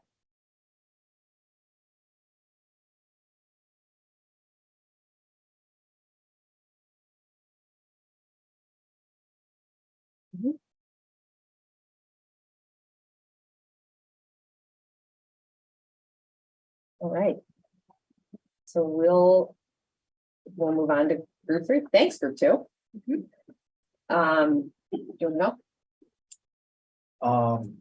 We went backwards from what I talked about, which was that metric to measure engagement, to why is this important? And so we thought it's important because we need to hear from the community in order to make good decisions as a board. Therefore, success looks like a broad and diverse group of stakeholders who contribute to the school community and the decisions of the board, and the board maintains a communication loop with the community about its decisions. And then we're kind of. Can you hear okay, Jim? I can hear. Yeah. Do you see it? It's I can see this. Yeah, it's in the document. I can see it. he just read it out loud so far. That's all we're at. Yeah, I mean. That's why. That's the hope. We talked about the sort of different stakeholders in the community, because it's one thing to communicate with families that have children in the district. It's another thing to communicate with folks who don't. On how does that look, and how do we, sort of, how are we keeping that in mind? We talked about passing the budget, but figuring out how to gauge whether we're communicating well with families or community members who don't have kids in the system in the district is another part of our work. And so that we wanted to kind of speak to that objective. So this touches on a question that I had very early on in this process of like, are we writing these for the board specifically, or are we writing it for the district? And so the other two seem to read more like for the whole school, the district, all of us. Like, for example, the second one, belonging, safety, and wellness, this isn't about the board specifically. Like, do people feel welcomed and well, like members of the board and people who interact with the board? It's written more for students, staff, and families and caregivers and all of us. And so then this last one now, the way that's drafted is very board centric. And I see, I mean, like, evidenced by what Libby is doing right now with the flood information. It's like community engagement is so valued and important for the whole school, from the whole school community, and right down to things like we've been hearing a lot from the community around, wanting more information about their individual students' academic achievements and stuff like that, struggles. So like, I was thinking about it more in terms of that type of like broader school community and not just the work of the board. Yeah, I kind of think of it as a yes and, right? If you use that expression. And this came up when we were talking with Libby about the indicator of closing the academic gap. Like, our goals and the goals of the leadership team should be aligned, right? And if they're not, that's when the conversation, should be happening. And so I feel like this should whatever we decide on should be reflective of what we as a board think is important, but should not be. It should be in alignment and parallel to every level within the district, whether you talk about a teacher or a leadership Like team. anyone could accomplish this indicator of success. Yeah. What are others' thoughts on that? I agree with the yes and that it should be both. We're talking about broader community engagement, in terms of the board, and really kind of taking that role, seriously, and prioritizing that as a sort of, all of the SBA materials that we would like, this is a primary function of a board, is to be that conduit. Yes. So really having that be centralized here, but also the school-based piece also. That parents do want to feel welcome in the schools. They do want to know and understand what their students are learning and what the expectations are. And they do want access to data and test scores, and that there are systems in place to regularly communicate those things to families and caregivers.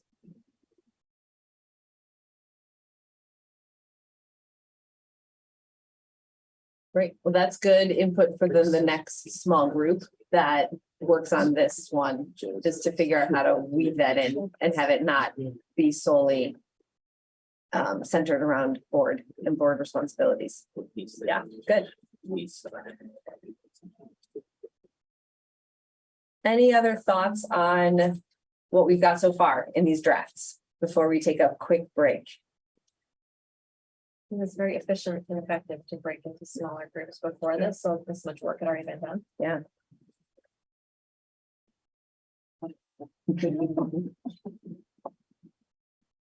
I'm gonna give most of that credit to Kristen, because we were not able to break into small groups prior to this meeting. A small group of one. Small many. All right, well, why don't we take a quick break? Let's get back here at, supposed to see like 5 minutes, get water, use the bathroom. Yeah, so be back in here at about 10:05. And we'll get it.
this, as we were talking about during the break. We have one person staying in place with their priorities to maintain some bit of continuity from the conversation before, and then bringing in new people to offer those new perspectives, which can, and that freshness that can really help refine a draft. So this time around, working on closing the achievement gap is Scott, Emma, and Kristen. And working on belonging, safety, and wellness is Jim and Rhett. And working on communication and community engagement is me and Jill. So, ready? Wait. Oh, quick yes, question. questions. So are we still trying to stay Broad. very broad? Mhm. Okay. Mhm. But as we noted in the conversation after the presentation of the first priority, there may be some usefulness to getting more specific in the academic one. Mhm. But that's a good thing for the three of you to discuss. Okay. Yeah, Fantastic. okay, Do you want me to go over to you? okay, so you're I have gonna a trip straight then hazard do, here, come on over. so- And we have 20 minutes for this as well. Yeah, my timer. Yellow hazard. The Draper sweater. Yes, do this safely. Huh? And that's be Sorry. safe, be kind, My- gentle. So we can all go on. Exactly, with love. And we can get through this without So, any injury. let's go. All right. Jim likes fires on projects. Welcome to the Well, that was closing achievement gap really helpful. subcommittee. That we got during the year that this, the way it's worded right now is very That board actually centric, and comes what we up. want more is something that is I'm like, do we want? anybody in the That's district. pretty Yeah. Ooh. And- I worked Right? previously. So let's. But also intervention things, I feel like we've also discussed. Right, opportunity. anybody in the district, incling the board, right? Anyway, I digress, but. I. So Except what I just did actually is I went and I just. Yeah. like, Reminds me of, Because I think, you know, the families that if you're not in academic realms, this is jargon. Yes. And then the final one. I think we should Um, put yeah, one academic of the things that achievement gap. families asking for more. Opportunity gap, I think, Aware of is how just slightly beyond our scope. and also. Yeah. As in their kids. Like, Yeah. to provide So, the opportunity. I think that comes to mind when I think about Indicator. community engagement and accountability. Yeah. So I feel like the board's role is to host and facilitate that, right? Like we have to model that and to provide that opportunity. That's part of the reason why there are like public volunteer elected school board members, right? That is a huge part of why that role exists. Sure that. And then also like create that opportunity with Understand. the what we're leadership looking at. team. Right? Uh-huh. And sort of foster that culture at every level. Well, I just added that as a. Yeah, on a one-on-one teacher to parent, student to parent, student Because I to think I teacher. read that, like, So I don't want I to like, think it makes more sense to like lay people outside. I do think the board has has to like Yeah. But like, own that It's and host more that and common foster for that and kids. create those opportunities, because that's Within why there is. the- Education. Yeah. services. which we are all in. Yeah, So. but at the same time, we're not the ones who are Right. like Yeah. hosting open So I don't house think at the any school, school for example. Like there are, Yeah. we don't want to get outside of our role. No. If it looks. good, Um, it's Which good. one of the things I'm coming back And I to literally is like up- as. further up in the Libby document, we have and already Jill established were under talking, approach. I was like Communication trying to, engagement. Yes. like, Learning capture requires a everything collaborative and then approach, and wordsmith it therefore we as Jill was intentionally reading. engage all So members of this our was, school, like, my school very community first towards attempt at student looking success. into it. Maybe our why here is that students feel are free. more likely to succeed Yeah. it when sounds there very good, though. is You did a good engagement job of our on whole why I like community, that. and therefore success looks like broad and diverse group of stakeholders contributing to our school Right. community. I think the place where it kind of breaks down for me a little bit is that I think it makes sense for Mhm. the community to Dropping in 90%. give input and Yeah. just to influence, I guess, decisions at the board level, but then it's like gets a little bit dicier at the teacher level, because yes, we want parents to be engaged, but I don't think it's necessary or appropriate for parents to be telling a teacher how to teach. We want to leave that up to the professionals. So, I think the umbrella why for it definitely Mhm. should center more around student success than around board decisions. But then I think the way Absolutely we get into agree. what success But looks wouldn't like. that be the same should- for all of them? Yeah. So that's just a little bit For all of these little bullet points that are. So- No, for all three of our Sorry, I'm trying to priorities. pull it up quickly. That's okay. Right, that statement that you just said, I think rings true for all of them, not just. the Right, and so I do feel like I'm it's trying to academic So find, if we're there's some comparing to, like, national belonging research safety that one, has which come is the out one we were just working Mhm. on. on this, and That would be have sort of the bullet statements point, you're looking for. Got That's already created, language. yeah. You got that's already language for us. created. Okay.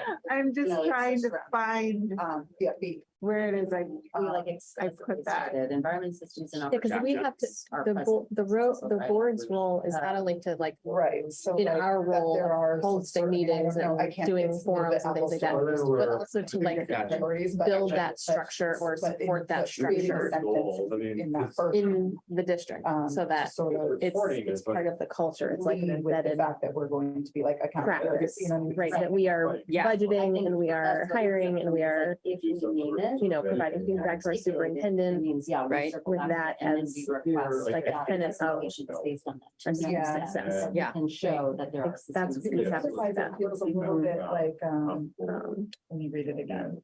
Feel about those resources, they.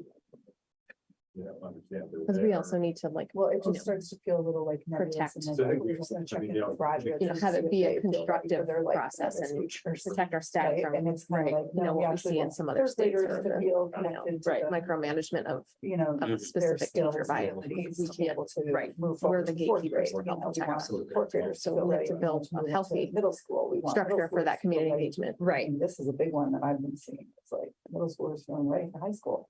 You know what I mean? And like, and So- then, of course, high schoolers feeling ready for the Right. looking Right. what's Okay, hot. then I'll share my next lesson, I don't know how which to- is what that, some of that's, I think some language in here No, don't. could be, Um, you know, not necessarily a part of decisions at the school level, Yeah. but maybe it's more like Systems are in place. families and to, caregivers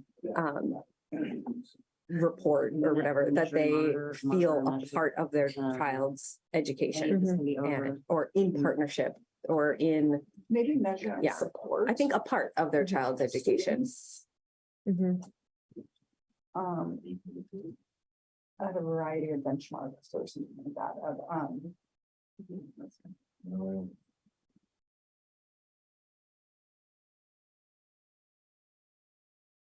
Choose like measure, monitor.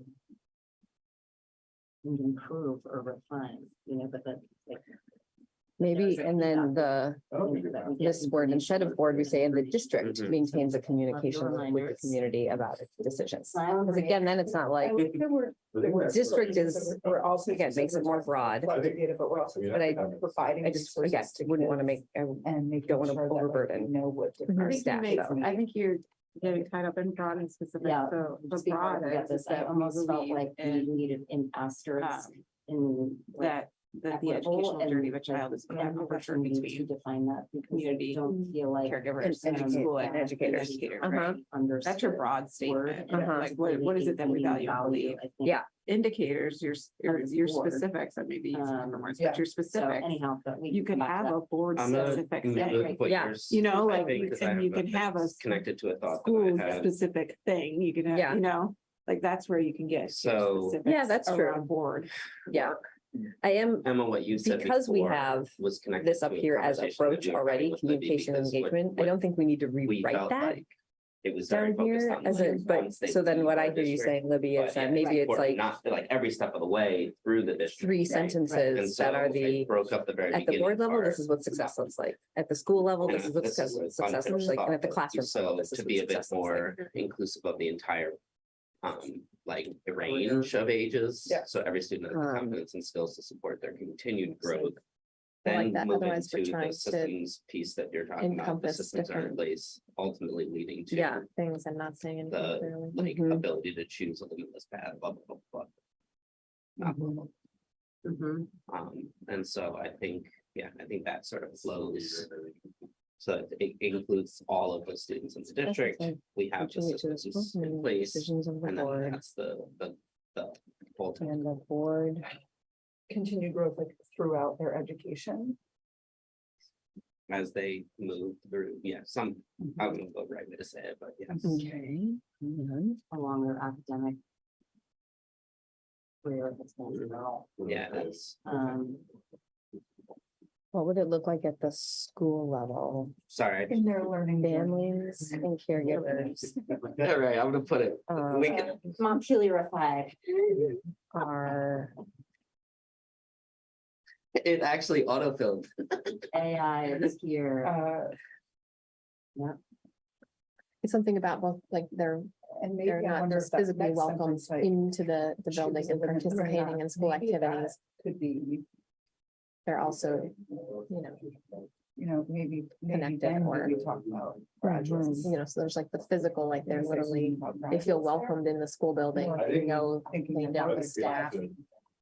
I don't know if you want, like, I don't know the staff. That at my almost kid's schools. it feels like. Yeah. I'm never there, It ever. feels You know, like, that's the. I don't know if you want to put You know, that kind of thing. along in the it. Trying to get way, at the welcome, you know, like you don't just a arrive. sense of right? community or whatever, like how do we say that on a building level?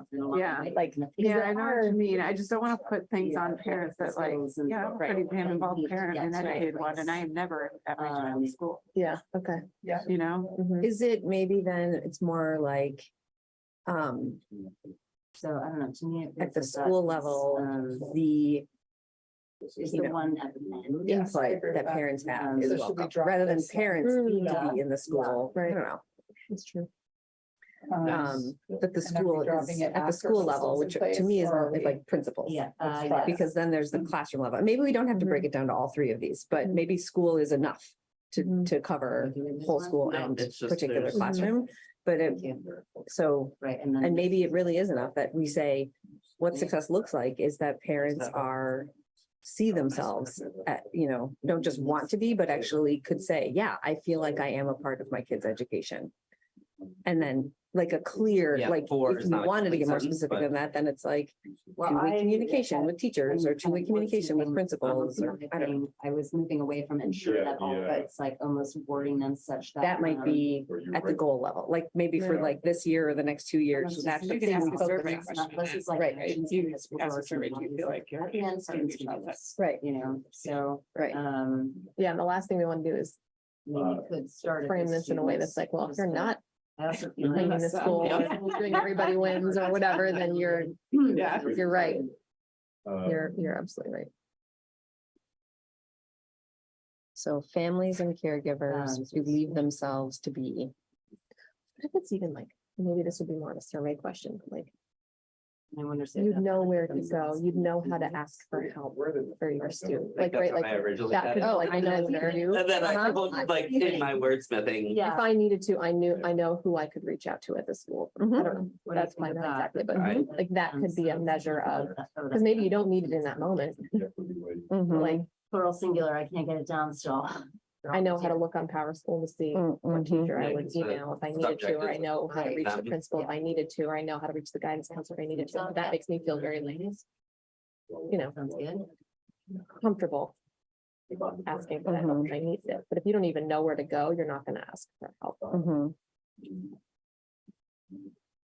Mhm. That might be too specific. Maybe for down. Yeah, I put that in the like lower down. Yeah. So right now what we have is success looks like a broad and diverse group of stakeholders who contribute to the school community and the decisions of the board.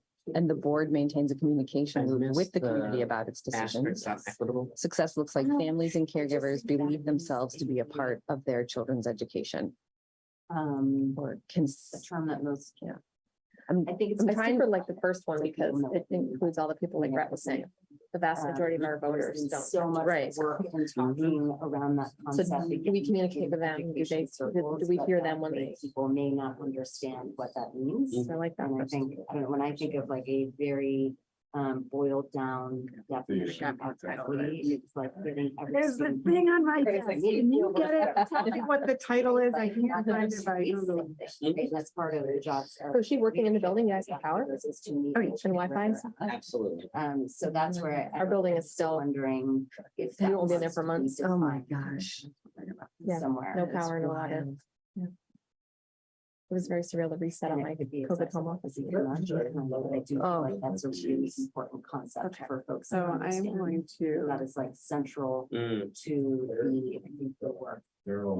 District and. Yeah, is it um, building level in versus the primary. classroom level? Because Absolutely. school And just especially, above right? it, we have Right. values listed, it could one of be which is 5 different equity. classrooms. Yeah. And Our values, we should Oh, define. absolutely. PA Right, and. yeah, Yeah. thank you, okay. And so that we are doing what you said Yeah. for equitable, but Yeah. also for respect and Yeah. inclusion. Yeah, And yeah. and there might be a So tiny, like, that makes another way sense. to If it's phrase dealt with Yeah. there, I themselves forgot to what's be. I What I, was like, what oh. I'm trying to get away from is making it more But if concrete we- than yeah, just, we- hey, I'm a if we parent say who these are wants our to be a values, part we of my should child's be able education, to but I'm feeling like there's a barrier right now. Right. So that parent might say, yeah, I believe myself to be. So Yeah. and there's maybe some more language we could play with there. And we have, Yeah, Mhm. here, yeah, so maybe I put. 5 minutes, so we can. Okay. On Let all me the just send values, us the so. parent involvement Yeah. document. Let's do that. I think that's a good Check that reminder out. to us that, you know, Uh, please do let's want to see. link back. That's really funny. So there's So a it's called comment this dual about capacity these, building. that- Okay. and it's, Yeah. yeah, we're still undecided Right. about naming these separately or highlighting where they show up. And See if I can- so, In the first. yeah. Okay, yeah, and by naming this separately or highlighting. Huh. I mean, I think it probably makes sense to. So if you go down to page 10. I think it's at least worth revisiting Mhm. because, Mhm. yeah, clearly we're having the same, yeah. Yep. So. Mhm. Especially this part. Down here, This the orange. With the wording here of like, students can choose a limitless path. Mm. I don't know why, Mhm. it's odd.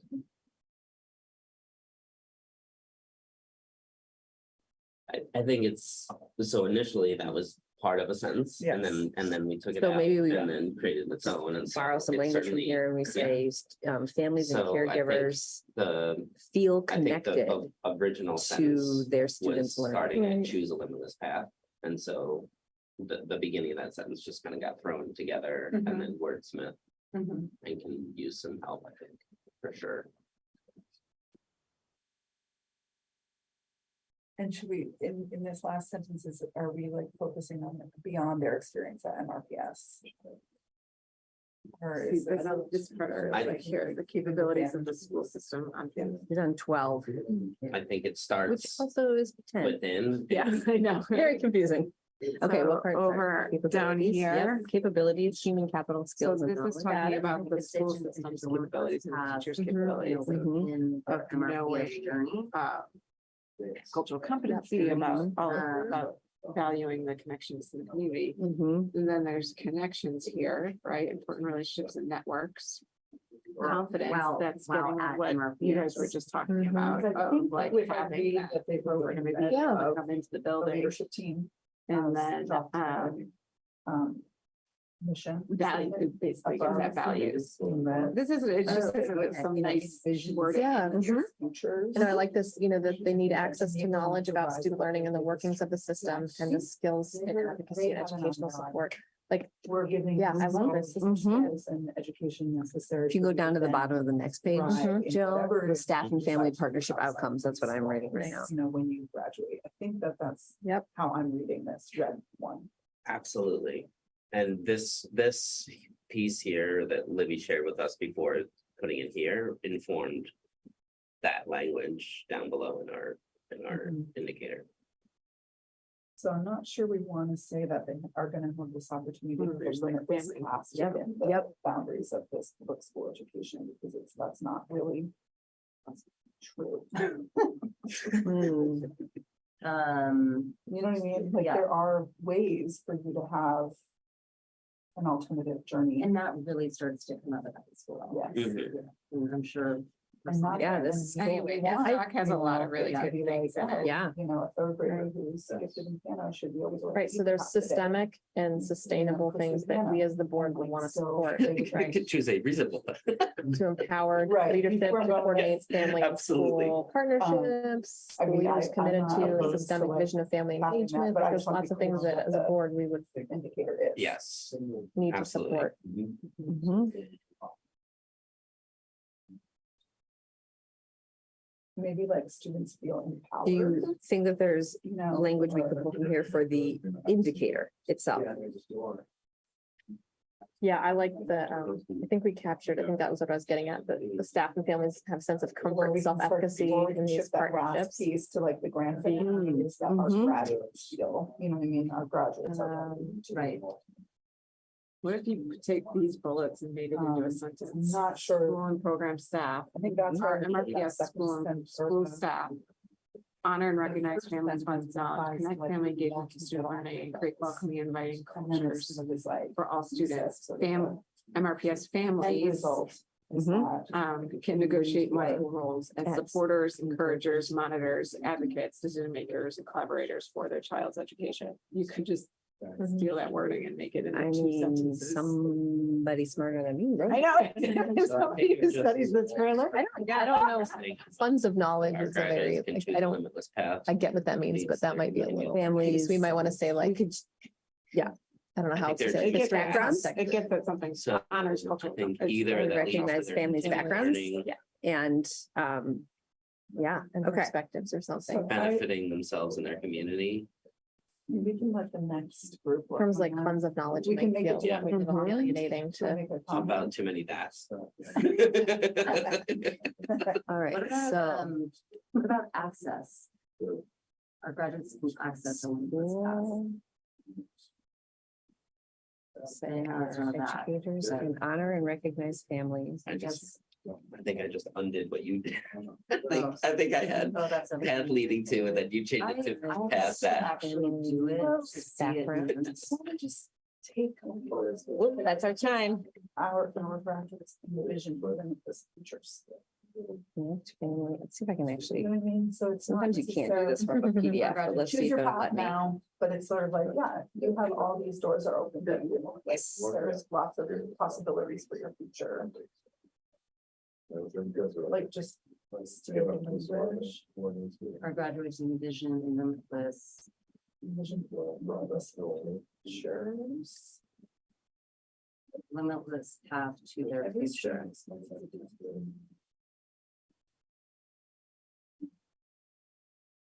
Yeah, I like that better. And then number three, I just like, quickly, I'm not crazy about the language that I chose there, but I just quickly like finished. You had Oh, wait, said no, number something, two. Libby, a I while back when finished the I, sentence, about the word but, like, collaborator. not Is that 100% going a little invested in farther than my we want to go as far as There's, families and staff? Pursuits of I think it goes to what you all were saying. The challenge I have is when somebody, because it's happening, parents speak to their people, is when somebody to their future. gives their opinion. and Their expects future their pursuits. opinion to be. Yeah, Immediate. which is very tricky because there are often conflicting opinions. Right, exactly, Exactly. And a And pursuit so, of continued learning. that so I think it is Mhm. collaboration. I think one thing that the leadership team worked on quite a bit Yeah. this summer. Yep, so what is we're, being- Yeah. is that sense of curiosity. Mhm. We did a course called Better Conversation. Mhm. I mean, I think something like, you know, I was saying Listening longer. and it came up with our draft. So, you know, I think that's part of Really collaboration. trying to go back Ensure to people feel heard and that kind of thing, not not just. just. We did that before we were in earnest. Or everybody, And all making of sure that we're principals going as back well, to the what district our office community team is members having said, and a parent, I feel or like trying to from that. trying together. a parent Understanding that there are advisory more. group. There's a big debate about, do we call that advisory? Yeah. Are they truly advising us? Is that the right term? Or is it? No, more I mean, maybe counsel? to their. Right, choice. you know, like, Yeah. so I think we can have Um, counsel, but it was a big conversation. Okay. So I stole a little bit of time from the big group because we were Okay, like work. just ready, we're just had found some great language. I wanted to make sure to capture it. So let's bring it back to the big group though. And this time we'll do a little switching up of our presentation. And why don't we have Jim and Rhett go first? Belonging, safety and wellness. How's your draft looking? So we actually thought the work previously was pretty strong. It was dark. I think that Just that into the second sleep. Yeah, so, Oh, okay. Let me do that. so a couple observations, which I think were the same as before, again. Cognizant that this, unlike the academics where I think specifics matters a lot, belonging, wellness and safety have a lot to do with how people feel and what their mental state is. And, so we felt it was okay that there's not a lot here that's gonna be quantifiable. The idea that in order to measure this, the school's gonna have to be pretty proactive for a lot of these in terms of like reaching out, checking in, giving people opportunities to weigh in and not kind of assuming everyone's fine, like making sure we have check-ins and surveys and other things to get a sense of what the issues are. And also, it's something too where if 98% of people are feeling great and 2% of people are feeling awful, we have a problem. And how do we do that? And one of the things Brett and I fleshed out a little bit more was kind of the resources being available, the idea that even if we have a great environment, there are going to be people who are struggling. And so having the resources be available, and then also making sure that the school community members feel that those resources are accessible for them. So just having the resources out there, if people don't know about them, if there's something intimidating about them, if there's something that's hard in terms of access, both literally in terms of access and also just in terms of how people feel about the access, that's a problem. So, making sure that we have those first three indicators, but then making sure that for people who are who need help, that those resources are available for them and they know it and it feels like they have a place to go. I think that's pretty much it. I want to give Chris original credit for kind of drafting these up. She did a great job. I think hit on it well, and there's not a lot we wanted to change. So I think maybe just for the benefit of folks who can't see this yet, why don't you just read out loud? So all student, staff, families, caregivers feel welcome to our schools and value the unique history, identity, and beliefs that they bring to the school community. B, the environments, systems, and opportunities that foster student and staff wellness are present, successful, and thriving in our schools. Students, staff, and families, caregivers feel physically and emotionally safe while having a strong sense of belonging and healthy connections with those in their school buildings. Resources are available to staff, student families, caregivers that enable them to access their education, and school community members feel those resources are accessible to them. Awesome. Yeah. Yeah. Yeah. I just have one suggestion for the last bullet point there. I wrote it in the comment, but because this one, we do have a priority of academic achievement. I wonder if we can change the wording to that last bullet point, that this is more about social emotional well-being and not about accessing their education, like the resources to access their education, maybe resources to ensure their social emotional well-being. Something along those lines. I thought about that too. I just want to throw something there. The reason I kind of liked education is because I think we want to look at social, emotional, and belonging in the context of a school that provides education, and that one of the reasons that we want people to feel this way is so that they can access education, with the idea being that if they're not feeling safe, if they're not feeling belong, if they don't feel a sense of belonging, it impedes their education. I think if we move it beyond that, people could feel fine in school and not feel fine in their lives. And I'm not sure that the mission of a school is to provide general mental health outside of the context of making sure people have the emotional safety and wellness to access their education. I mean, I just feel there's a little mission. Like if our goal is to just make sure everyone who comes in contact with the school gets the emotional and mental health support they need, rather than in the context of what they need to achieve the mission of the school, then we kind of wander into becoming a mental health facility. Yeah, it's sort of what we were talking about in the first round, Yeah. which is readiness to learn. Like providing them all the resources, which would include social emotional well-being to feel ready to learn. So that makes sense to me. And maybe we'll have one more small group session. Maybe there's a little bit of refining that the next small group can do that to bring both of those things out. Or to bring the social emotional within the context of education out.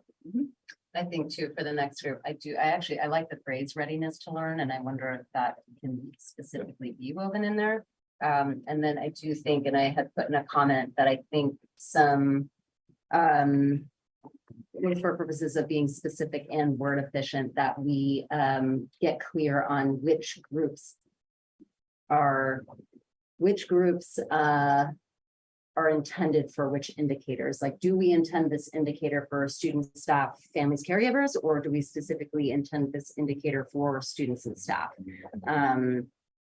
So that we are being realistic about, the reach and the capacity of the school, and just that it's, kind of circles back to what our primary, function and mission is as a school. And I think probably just for a word efficiency purpose, like choosing families or caregivers. And I feel like in this district, we largely lean toward caregivers. So maybe just sticking with that, just for simplicity and word efficiency, readability. Okay. One Any more other thing. thoughts?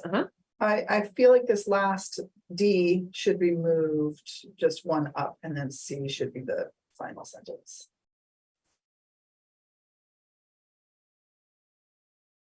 Cool. All right, Jill and I will go next. We had Libby's help on this as well. So we took that feedback from the last big group point that really to have this be the way that we talk about it be not just centered around the board, but somebody's students or a caregiver's experience with the district holistically. So we did quite a bit of revising, and it currently reads, our students are more likely to be successful when our whole school community is engaged in their education. Success looks like a broad and diverse group of stakeholders who contribute to the school community and the decisions of the board, and the board maintains a communication loop with the community about its decisions. Our educators honor and recognize families' backgrounds, connect family engagement to student learning, and create welcoming, inviting cultures. Our families are supporters, encouragers, monitors, advocates, decision makers, and collaborators in their children's education.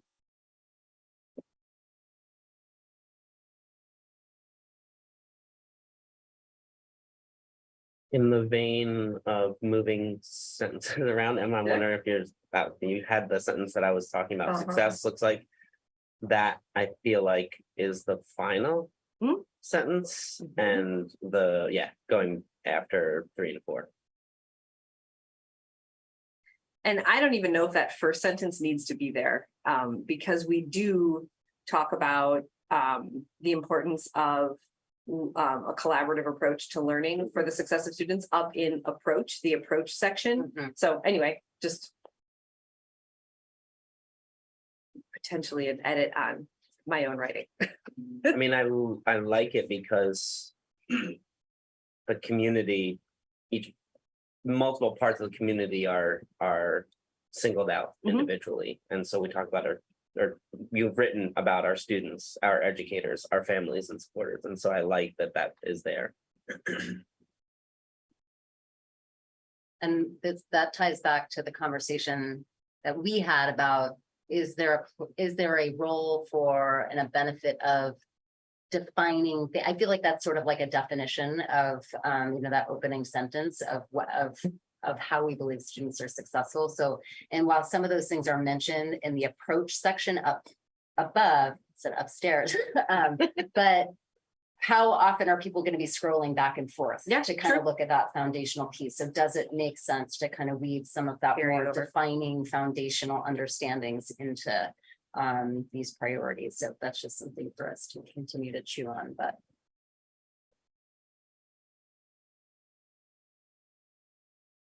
Any other thoughts? Community engagement and accountability. I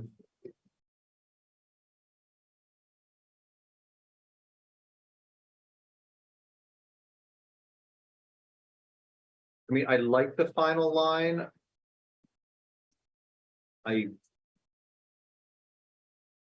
What it doesn't do is it doesn't, I think, respect that families might have different approaches to how they want to engage in their children's education. And it seems to create an expert. It seems to create an expectation that if families aren't doing that they're maybe not meeting the expectations of the district. Could we say our families are welcomed as? I was gonna say are welcomed or given, full opportunity to be, that type of thing. So it's a, it allows families to do it if they want to, but if some families are a little more, hey, the schools educate our kids and we trust it and we stay away, that's fine too. It's pretty funny. You can't see this, but as you were talking, the camera is zooming in on you, so now there's like. How do you feel about that? I can't see it, so. Yeah, okay. I'm just not so conscious about it. Sorry, but I had to say something. I'm wondering, so the last sentence where Scott moved it to, that it still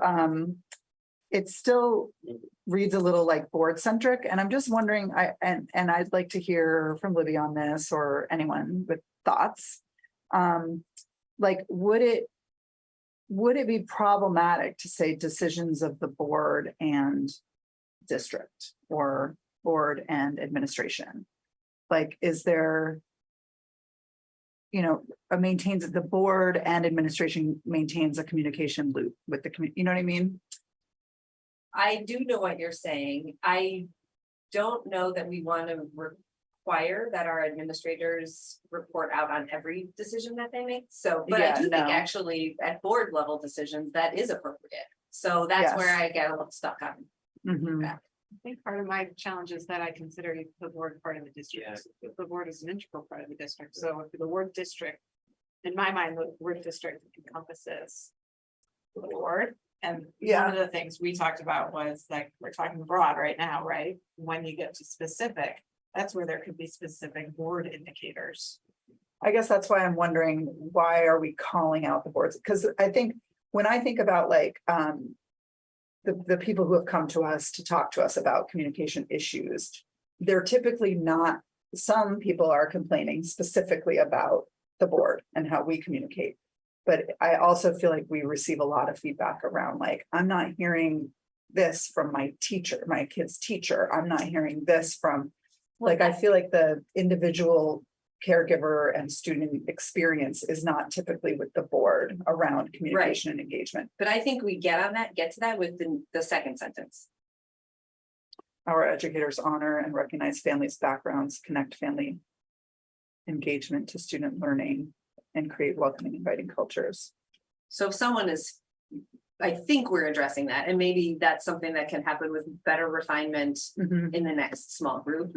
But it was one of the things that Jill and I were talking about was like, we couldn't figure out how to put it all in one sentence to have it at the different levels of the district, the board level and the school level, for example. So we ended up putting them in separate sentences. But I think the whole thing does address what you're saying, just not that one particular sentence. And I just took a hacksaw to what was there, and I can undo all my changes very easily. But I took out the board entirely and just changed the end of that sentence to be inclusive of the board and the rest of the district, at least in my mind.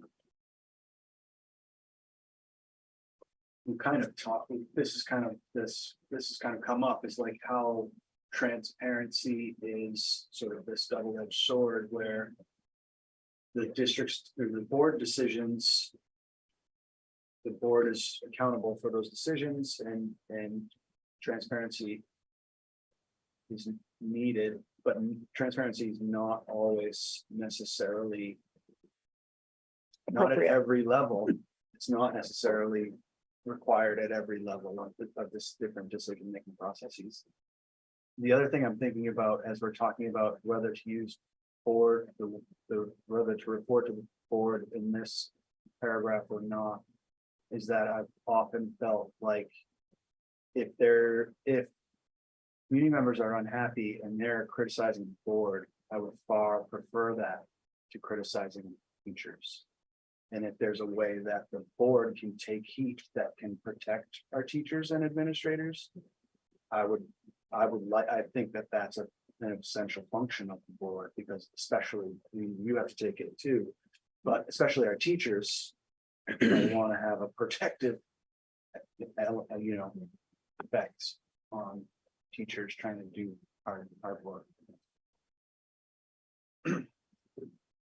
Yeah, I think, Scott, I do disagree with making it like layering transparency for every single decision. I would say that for sure, board decisions absolutely need to happen transparently.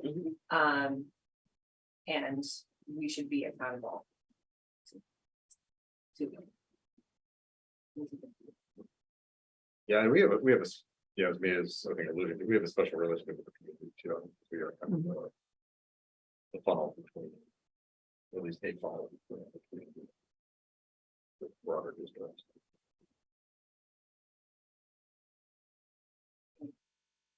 Other thoughts on this one? I will say think that having something about circling back on board decisions with the community is important to have language like that in here, because that was the biggest piece of feedback we got from the survey that we did about community engagement with the board. Now we only asked about board community engagement in that particular survey. But it was overwhelming, people asking for it. Will you just tell us what you decided and do a quick recap for us? So I think that, to me, feels like a clear indicator of success when that is happening consistently.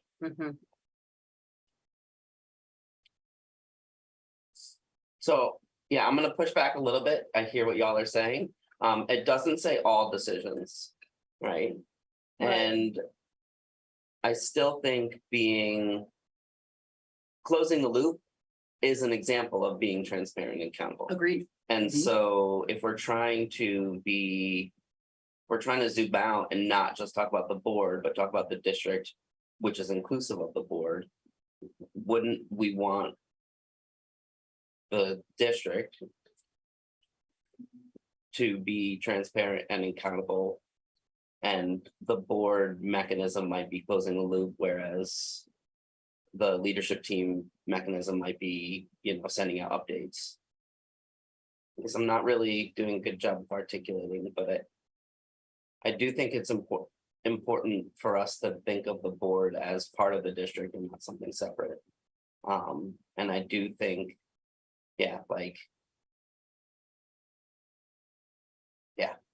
I'm gonna just stop. I think what I hear you saying is that you think there should be transparency at all levels. And that is okay for that to be stated here. Absolutely. And or Yeah, as much as is reasonable and appropriate. Exactly. Like, I think that for anyone to read into this, and maybe we can clarify in one of our goals, that like when we're talking about communication and looping back, that, or when we're talking about transparency and we write a specific goal for transparency, that it could be specified there when appropriate, right? It's like, I feel like most reasonable people would know that there's going to be a million decisions made on a daily basis that are not going to be transparent, right? And there's a lot of information that cannot be provided for legal reasons to the community. And I feel like that's in the spirit of this. Like, I guess I'm not worried about, and if an individual does read it that way, we can educate them.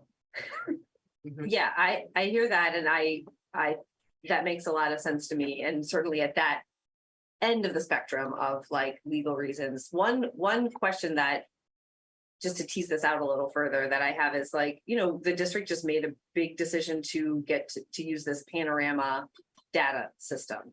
Would we expect that would be done in a transparent manner, because I think one could argue that wasn't done in a transparent manner, you know, the administrators just decided to do it. We were informed of it. We were not, even the board was not like, hey, these are the three we're thinking about here, you know, this is the one we think we're gonna go with. We need you to weigh in. I think it's totally fine that that wasn't done in a transparent manner, but it doesn't reach the level of like, oh, we need FERPA. So I wanted to throw that out there as a way of teasing out this conversation as almost like a community case study. I mean, I think the thing about that is it was really kind of a system decision. I mean, like the data was there, like this is a tool that we're gonna invest in. Right. Data we have. It wasn't a decision about, well, we're gonna stop tracking this thing or we're gonna start tracking this thing. It wasn't substance so much as presentation, like. I just wonder, would that be the kind of thing that somebody could go, you just made a really big decision, but you didn't do it transparently? If that's the way we have, if that's the expectation we've set of what success looks like, that's all I'm asking. Yeah, I guess. Yeah, that depends on the parameters you have around. I mean, I feel like with each one of these priorities, there's a way to read into it in a way where we're setting ourselves up to be offering way more, like over promising, right? If you go back to the one that I spent a little more time on, belonging, safety and wellness, like I'm sure there's a way for community members to read that as like, you're responsible for my students, you know, emotional well-being, and you know, you need to be held accountable to, you know, how are they as an individual feeling safe, right? And it's like, sure, on some level, yes. And then what Jim is talking about too is like, we can't be responsible for everything. And so I think these are aspirational, but I don't think we should be afraid of people reading into them to hold us accountable for things that are beyond possibility. I just want to also raise that transparency was a big theme of Nathan's work with the visioning process too. And I know that word holds a lot of weight and we're a little bit nervous about the word transparency, but I would encourage us to infuse the language of the indicator with transparency somehow, because it was a huge value in that vision work.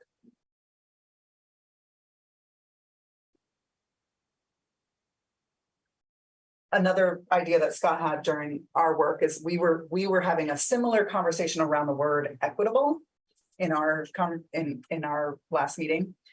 And up above under values, where it says respect, equity, inclusion, empathy, accountability. So I feel like that's an opportunity for us to sort of define some of these, you know, like what is our working definition of accountability? And I feel like in accountability, we could provide some caveats to what we're capable of providing around transparency, or maybe the level of decision making. You know, I think in the policy committee, we tend to try to like provide a lot of like wiggle room for the district in the way that the words that we choose in the policies, so that it can be like shall or you know what I mean, like there's wordsmithing that can be done to make sure that we're not boxing ourselves in to like, oops, we chose this new like grading platform and now the community is pointing to this indicator as a way to say that we, you know. Right, and we might, and maybe that is something that should be made. Right, I think whenever possible and appropriate, I think the more transparency and community engagement, the better. But I also know, you know, I've been on the board for a while now, and I know that things sometimes have to happen quickly. And even when you have your best intentions out there and you provide 6 different ways for community to engage on a decision, they don't, and we have to move forward. And so, yeah. All right, well, this is all really good feedback for the last small group. Did you, whoever it is, I can't remember is, yeah, right? Let's put it in Kristen's hands. Let's move on to the closing the academic gap, achievement gap. Where have you landed so far? Who wants to report out? Honest. So, Perspective. yeah, I'm happy to.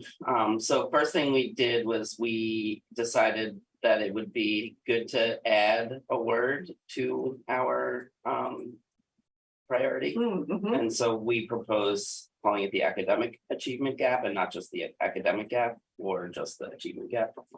So So the current language is opportunity gap in the literature. Right. So take that for what you will. and yeah, and we get A third word in there. yeah, we talked about that as well, and Well, I feel like it's a different definition, like when we're talking about what opportunities students have to achieve is different from talking about what they ultimately achieve academically. and But I've been out of the field for a little bit, so it was maybe now it's. sorry, I want to Yeah. jump in here because it was important to us to step out of the literature jargon and name what we think our community would understand. And I don't know that if I don't know exactly what opportunity gap is, but I'm more comfortable with my understanding of what academic achievement gap is. So that's why we landed there. Up for debate, certainly. And then we also expanded the previous iteration and did a little bit of moving around. And the main thing we added was the piece about the systems. So bullet point number 2, I guess. Number 2 in the list. We added a piece about those mechanisms that was similar to the one of the other groups, maybe the belonging, safety, wellness. So we kind of modeled the belonging, safety, and wellness approach in this priority. And then put the final statement of our graduates, sort of the like what success would look like would be our graduate, the 4th item, our graduates envisioning limitless path to their future chosen pursuits of continued learning that benefit themselves and their community.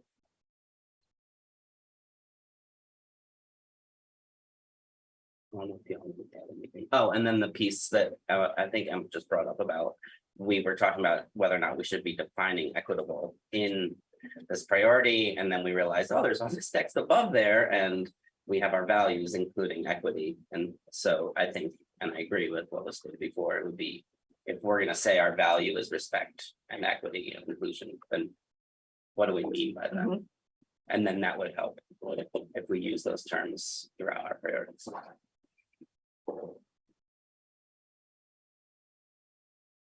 And was your thinking then that the A through H here would also be part of the indicator? That's just the detail that we didn't want to lose. The holdover. Yeah, That's exactly. The holdover. Okay. Yeah. So we didn't touch any of that. Got it. That's the specifics that we were trying to avoid for this conversation. Yep. Great. Any thoughts for the next small group to consider as far as the wording of this indicator? I appreciate that you added the systems in place to measure and monitor and support. That's key. Yeah.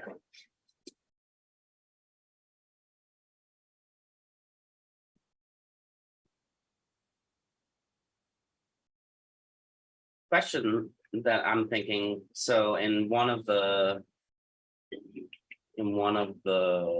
other indicators, or in their priorities, the very last statement was success is ... Should number 4 be success is our graduates envisioning ... Or just leave it as is? I think it could be. I actually wasn't sure it needed to be there in the last sentence of the community engagement. It was sort of the like, this is how I was getting it out of my brain, but I don't know if it's how it has to be forever.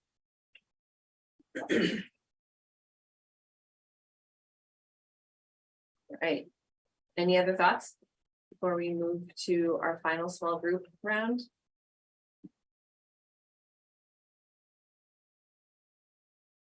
All right, good discussion, team. So I've shifted up the small groups a little bit from what they were originally.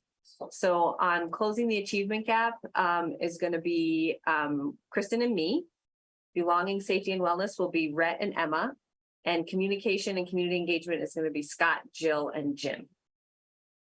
has anyone else been on community engagement? Because I have not yet. So if I could switch places with somebody who has not, who I has have been on belonging, safety and wellness.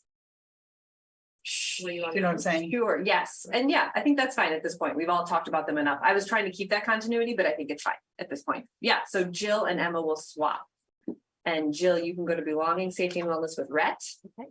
And Emma, you can do the community engagement with Scott Scott and Jim. Well, hi. The three of us? Neighbor. Is that what it is? Okay. Yeah. Yeah, if you can. And we're gonna 15 minutes for this one. 15 minutes for this one. And we're just finalizing this. We're. We don't have any. That's for blind.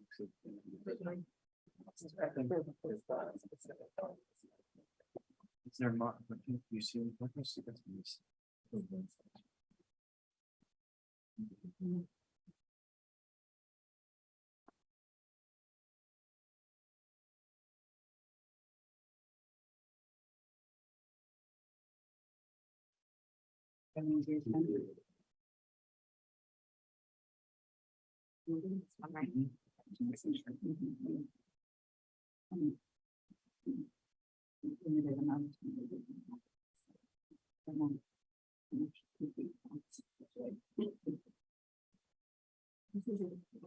This was the one that has to be on. It's a big priority for me personally.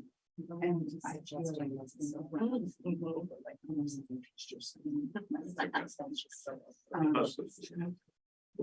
It's been a big gene over my tenure on the board, at least in my heart, that I've been hearing from the community.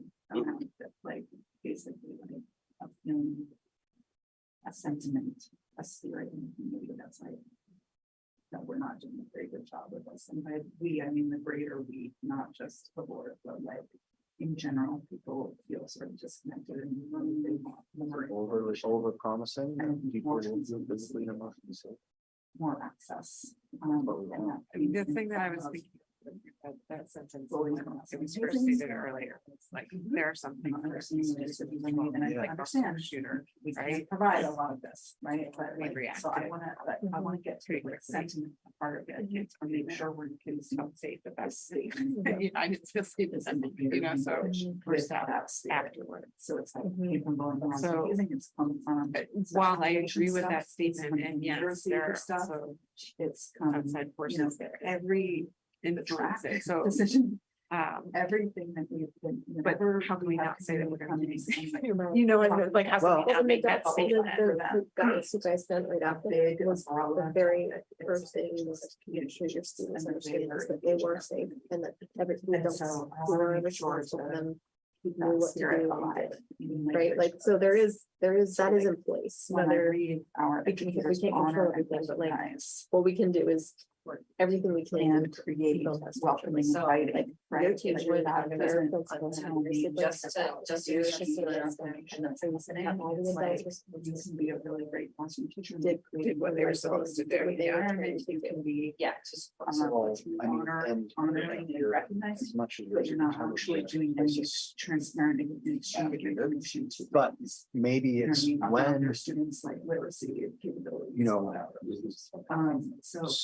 crises or events, Pointed about the you know, language. threaten bring it back the to safety sort of the the school spirit of community, the school, I the would agree. community, the district is responsible for, I don't know. You know what I'm Has trying to. protocols and procedures in place that are rehearsed.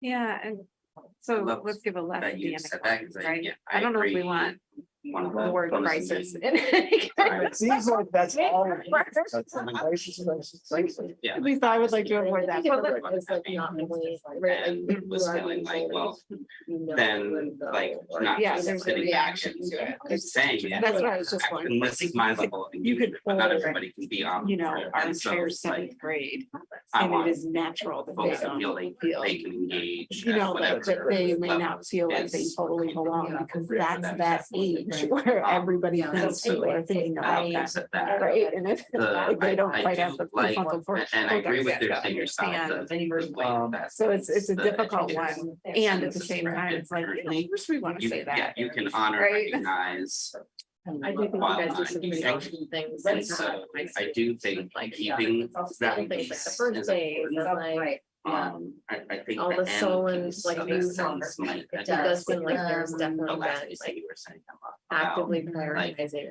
I think. we the ones do that don't feel honor, like recognize partnership background. planning, Yeah, or right, like like, the Solon, under it's like and- pizza for the like, people, you know, there's just always so things like that that in happen terms of that unique prioritize. path. Yeah. Understand the value of Whole The shared engagement. experience. That And idea in there that following not through. every child learns the Like same. welcoming and Yeah. inviting are pretty similar. So it's words. almost like, Maybe Yeah. it could be like I feel like. collaborative, transparent. intentional systems, Yeah, I mean. and I feel like Choose different wording there in that I get that, section. and I'm like, I'm wrestling. Yeah, with I I'm do- just I trying do to like put it in like a, something to around create the resilience. collaborative, different. you know, under welcoming, history, like, you know, like, we could think of other words besides what they safety. baselines, right? Right, because I think No, I'm still It could like be- we noodling. can't promise bad things are not gonna happen to our students and staff, So, I right? don't know, it's, But we can help people become more resilient when they So happen. I just, So. and I also feel like it's a really. Also, it's kind of side jargon, so it's not even like going to opt in, but we've been debating a lot at our leadership team. We've been reading, I read an article on enabling fragility. How are we some fragility within our school system? And how are we That's not? part. And I think we're doing a lot of enabling of fragility right now, so it's a, and we have some staff who push us That's my there. favorite. And we have some staff who are like, stop. The one that's. You know, so it's just a really fascinating The debate right second end now. of it, to me, gets with our a little bit more teenagers and of our staff. like, what Yeah. I'm wanting to see. How out we're of doing it. that. I'm just, you You know, know, parents who write it and say, I want my Yes. kids to TA Yeah, switch no, because that's they. the one they're best before friend it and sounds they're a anxious. little. Right, is that enabling fragility? Mhm. Right, like it's, I mean, I'm sure you've got lots of thoughts on that, I- right? As a I- mental health I- professional. Well, yeah, and also like my finger What I crossed read that that everything to goes well at be college. is not the but school culture. There's been a lot of The. ways in which people Like that the I'm very collaborative close to are environment not between being challenged. family. And in fact, they have been Right. allowed to You know, families not and the engage with district, difficult things not the. for decades. Right. And that's environment. served them. Yeah, no, I like it. difficult You know, things. that's- And I'm concerned, hardship and stress, like, I'm concerned, like I don't want, I mean, or what it seems. dramatic. Looks like. I'm not- Do we want yes, I like Could that be. better. I don't know, anyway. What about when circumstances arise that disrupt? I don't know if that's the right way. But when disruptive circumstances arise, maybe? the just Or what about just, the decision makers word is. go back to the system? What's that? The decision makers word is. Every student has learned skills to. Like we Decision makers. do what we can to prevent them. Families, yeah. Be prepared to. Yeah, face In them, some ways, plan yes. remediate, Oh, it's you know, located, right? Yeah. Place to help students overcome hardship. I think we want families to feel they have Remain agency over the decisions that Feel impact their strong. students. I love having the word resiliency. I like, because it implies that something hard is happening. Looking at it board center. And that's yes, normal, they should. right? They should Not just normal, like, They should catch call us like. Like, Right. But there's a difference normal to have between hardships helping us when make you're our on the decisions. hardships in your workplace. And that there are. It kind of- Got there. It's a muscle you can build in there actually. really, Because right? they're Right, actually. exactly. We expect it, and we have ways to work with it. They're giving What input about to the. that, and when I don't know, when Is- disruptive they're- circumstances arise, Sorry, it I provides structural worked- processes to build resilience. I But think that should be. They're not- Usually should be It's on there. board. I think They're it's for there, sure. not there, Like, then put it in there. like, do we There advise, we go. like, yes or no? Okay, support. News protocol there. And I think if that becomes our indicator, you could then take out every feel community free. member I says, think we should say, I didn't like, get it, accept yeah, the same I wasn't thing, part of a this. strong sense of belonging and feel safe. You could also Healthy look at it as like connections decision makers and their create students' safety. education. Right, so students, we staff, like, family caregivers That's, have a strong sense of belonging Right, like Yeah. I would like to be consulted a little bit. to our on that district. and Understand how that impacts. Or theirs. strong sense of belonging. I like this connection. change here. You know, and Placing often at that school level, districts, they're get rid not of very their course. considering parents as decision makers and that they're I like. know, I oh, like- these kids I are like making that. decisions for themselves. I do think- Not mine, You know, but. yeah, no, and that's where I feel, that's why it's rough, because I think there are I places want them to where feel physically safe We actually do want and parents to emotionally. not just feel like they're giving input, but they're actually have the ability to say that, like, that's not good for my kid. Or I think that's not the right choice for my kid. I should be doing this, that actually be part of the real decision. Yeah, I don't know. process, I think there is something about like. We're hearing you. This is where I get into the semantics of like. I know exactly, I know what you mean. Terminology, because we're worried. People be saying this to be. Yeah, said. I mean. But like I I just know emails like they know they can go to the bathroom and. They do, and they're not gonna stop Like they have a. whether or not They we always have, know. whether or not we have a decision maker in So there. again, there are systems in place, an environment in place that makes that. I'm not as afraid of it, like, I feel like it's Right. better to have this. And when it doesn't happen, because kids make mistakes, right? And It's always a learning opportunity. And then. It if goes back something to the other comes question, within does it unrealistic, give, like, I wanna be able to make the decision. If the Wait for parents a lot, so you have to ensure their That's safety. not how. Their you're a safety is decision maker. broken, so therefore everything is the process. Right, like that's So like, I'm sorry. which that is you how, read which it that way, but happens, that right? wasn't our meaning, and I don't think we need to put. But they're like a physical reaction. It's like higher to get away from that. I think it's just sort of like, what's the Because biggest of the flooding. You're Right, over. like the water is disrupted or. I get it. We've done it talking. And so how can you learn? I understand where you're coming from, but I just feel like Physically safe. then we're gonna like wash it, I don't know how to. wash all the Experience homework. spirit, before and MRPS students. have the visioning I committee could just be looking away into it. from those decisions, Right. right? Wash all There- of those there things needs to away. be- Mechanics. Like, I absolutely- Safe and have a strong. And then it's like, we're getting so far away from like what. Like as a standpoint, if and when I ever get. And I don't, I just haven't actually very learned many anything. people.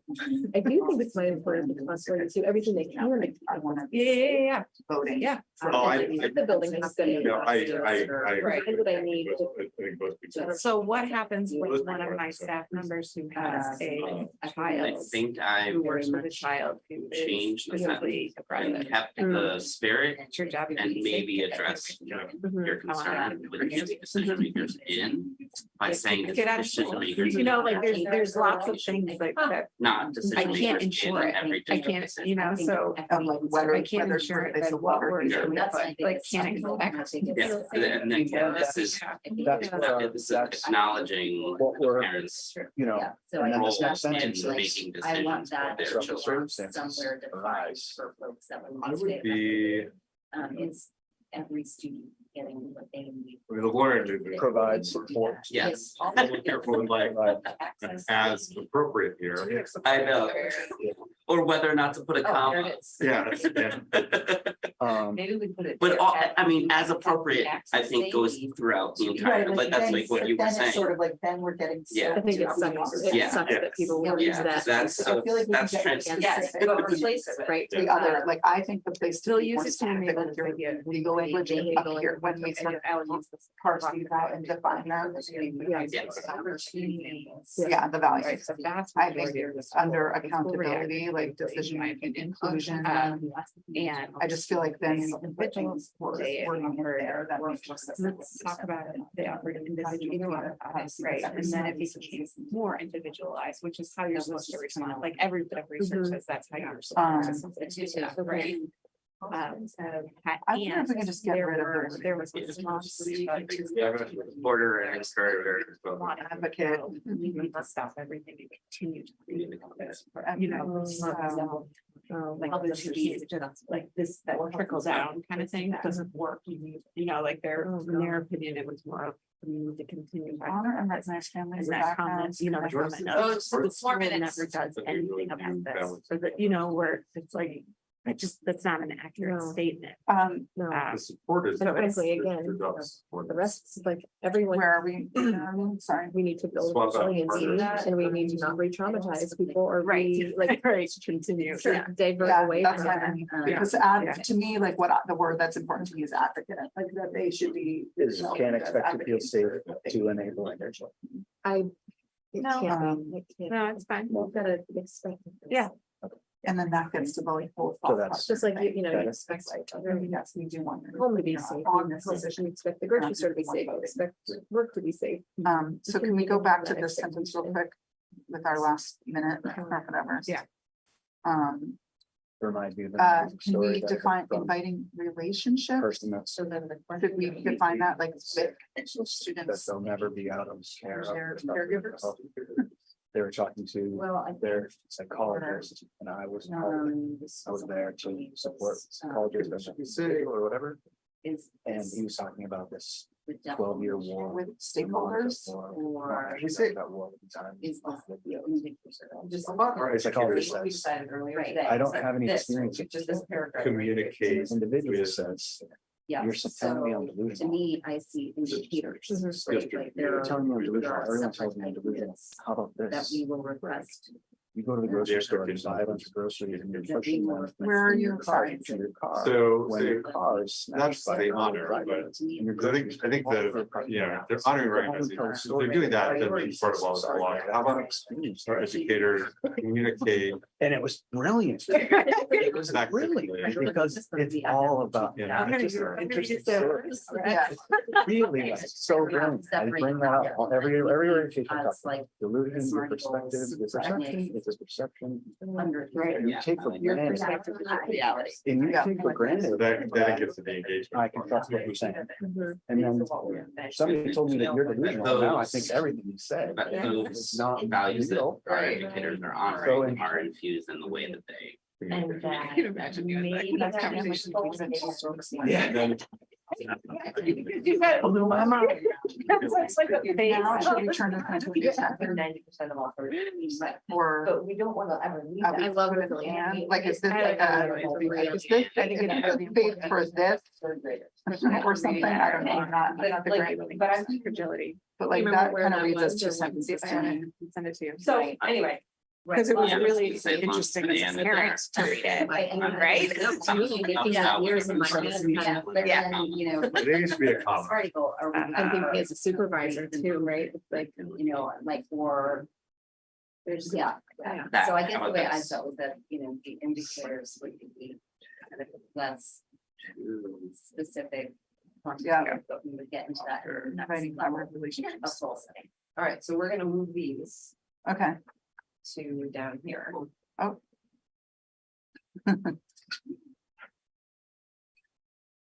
All right, it's actually. how's it going, everybody? It's about Good. mental health and liberal thoughts. Do you have?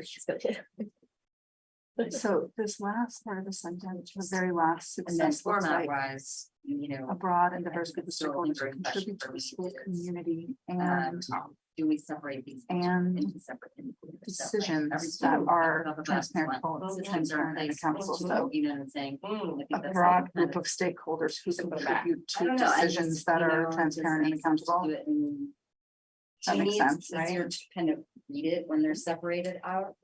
Could be. Okay.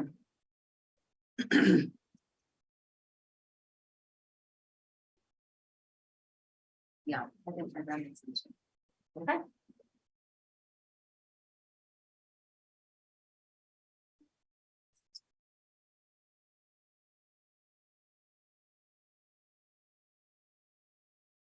I'm getting a little like, I already have summer brain.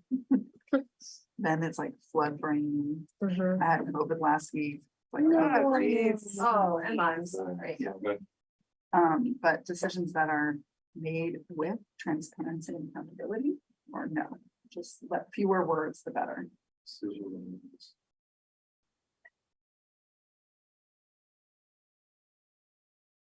I think this is transparent. Oops.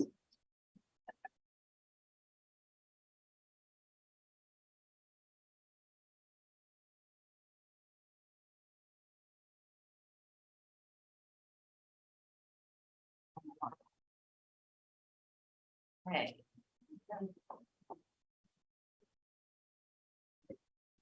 No.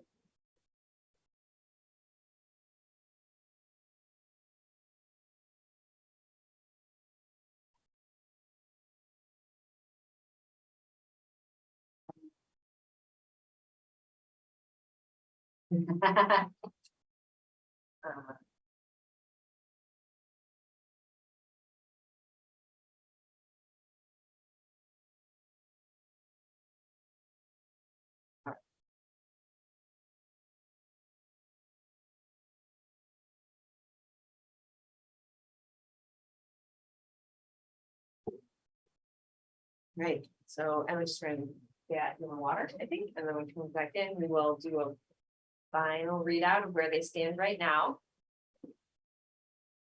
And talk about next steps. I'm gonna look ahead.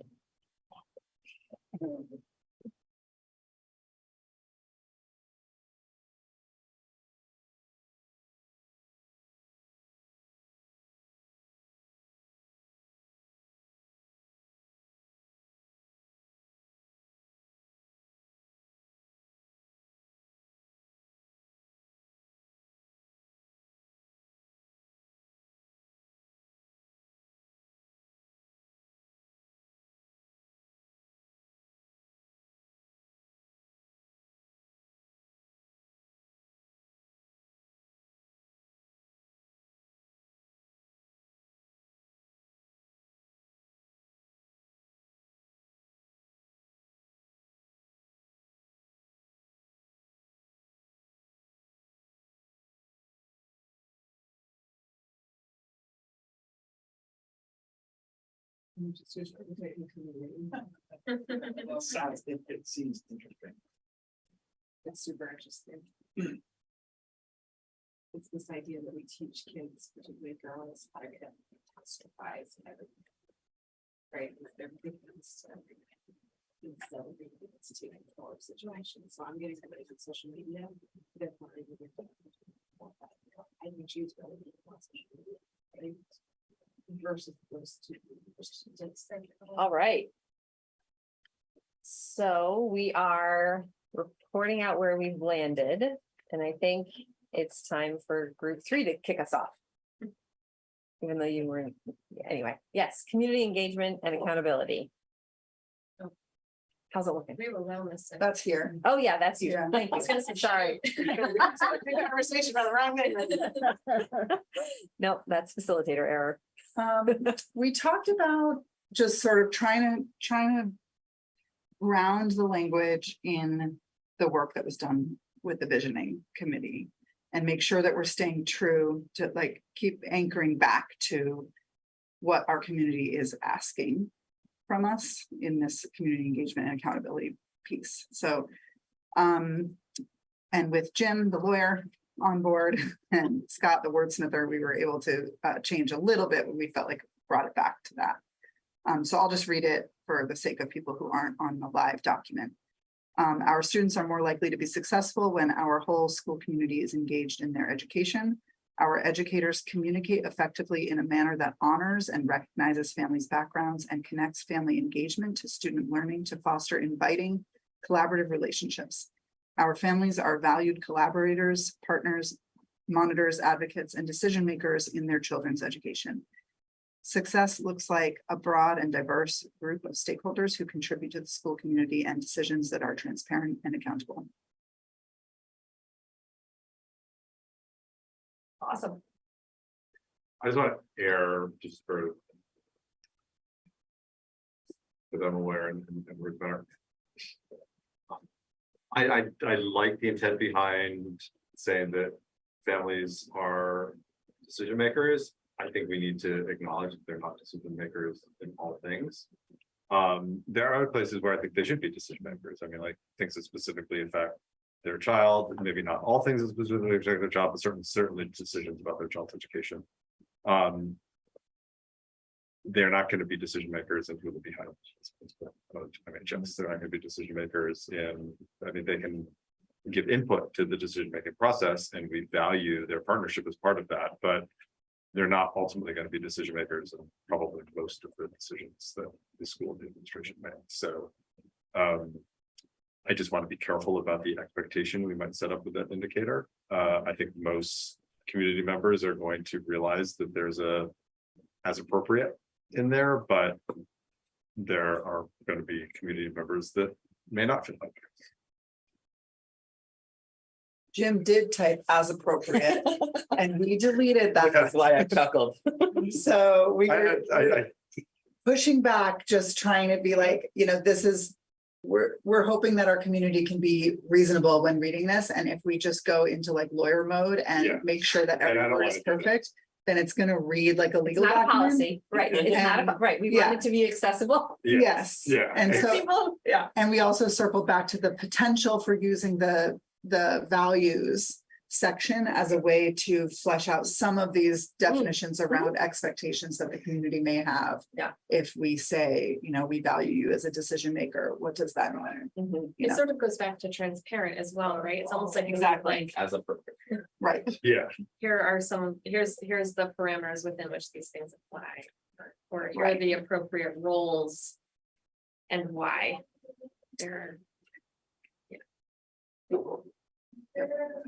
I have so I know you all talked a lot about the word transparent. Do you feel like transparent is enough to include that whole, like, we loop back on decisions that we've made? Or should we put that wording in there where the board is like loops back out on decisions that we made or something like that?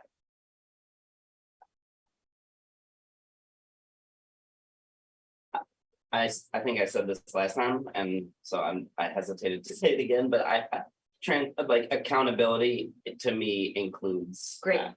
And Okay. so I don't think it needs to be spelled out. Okay. And I also I'm see good the with that. value. in- Yeah. I do think it's possible that this second bullet point, instead of saying our educators, right, that could be all of us. And instead of specifically calling out educators, Mm. who I think people maybe are just thinking are the classroom teachers. And Right. principals. Yeah. Yeah. So I wonder if we could make a little list there that includes the board, you know, educators. Just put MRPS. Yeah. Yeah. I really like that edit because I think that we also want to state an expectation that our families communicate effectively too. Yes. And in a way that honors the backgrounds and expertise of everybody in the district. So I know that I like that edit. And I do feel like I like the communication loop because that's been sort of a theme that's been arising, is like us reporting back to people on, because it's not that things aren't being done, it's that sometimes they're just not hearing about the stuff that's being done. So I like capturing that. It's still in there as a comment, right? I just cleaned it out because we were saying accountability encompassed closing the loop. Yeah. And I also feel like it could be fleshed out more specifically in some of the goals. Yep, and as you were saying, Naming the when we loop get, process. when we define what accountability looks like as a value. I feel really uncomfortable about families being decision makers in their children's education because my kids are in your classroom, and what if I don't like your decisions? All the time. You know what I mean? Like, it's a collaborative effort.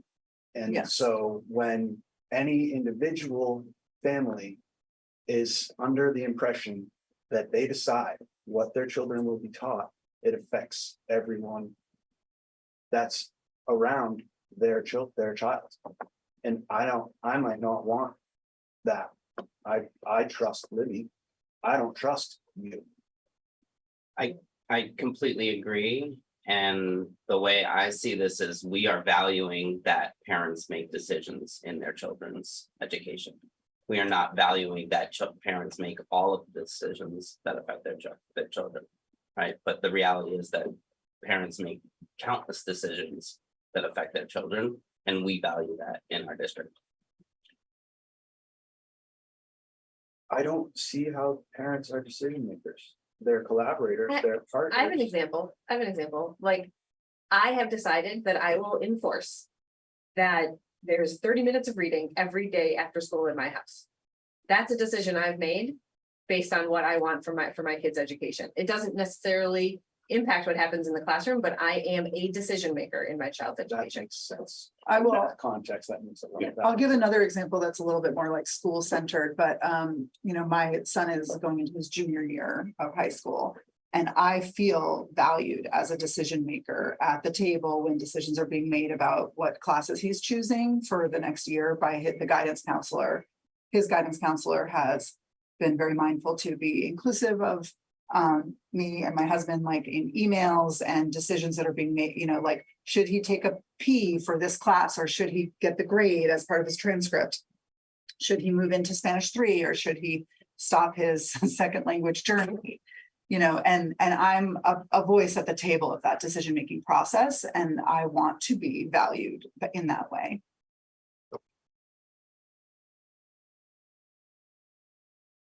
So I don't think it's, this is where the conversation came from, is like, how literal do we take every word out of context in the language?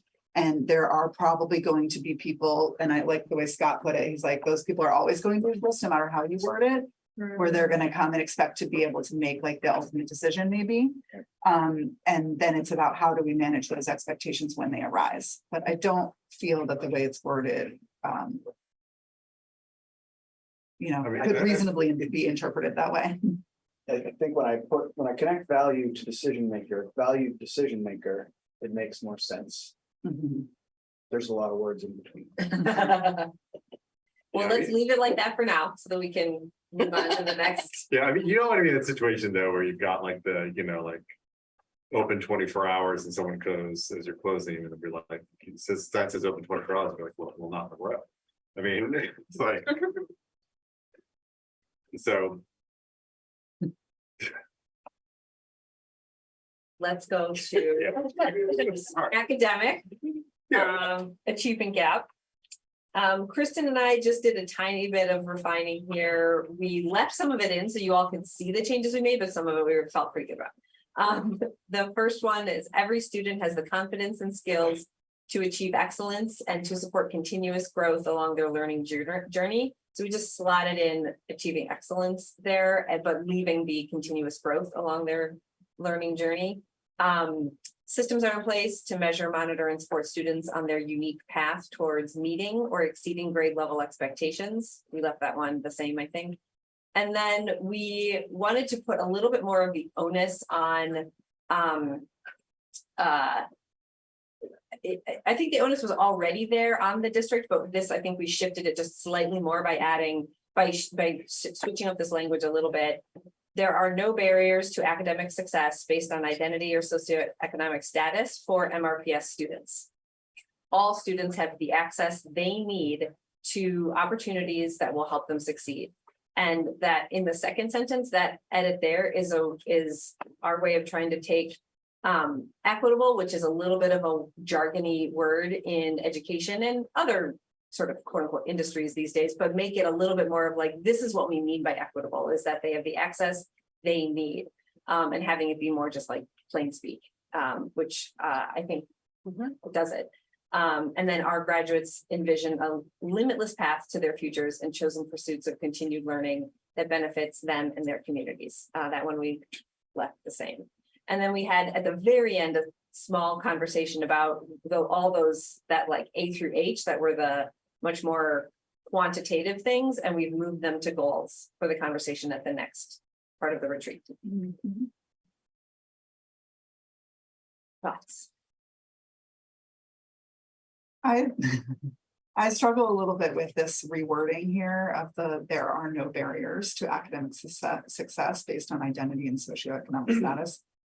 The way that it was worded before, the way I'm reading it, are not predictive of academic success. It's sort of like we want to make sure that we are doing everything we can to for kids who come from lower socioeconomic status or have certain barriers, the opportunity gap that we were talking about, barriers to their learning, that we want to provide enough support within the school environment that that you can't take out the free and reduced lunch students and see a clear correlation to their test scores.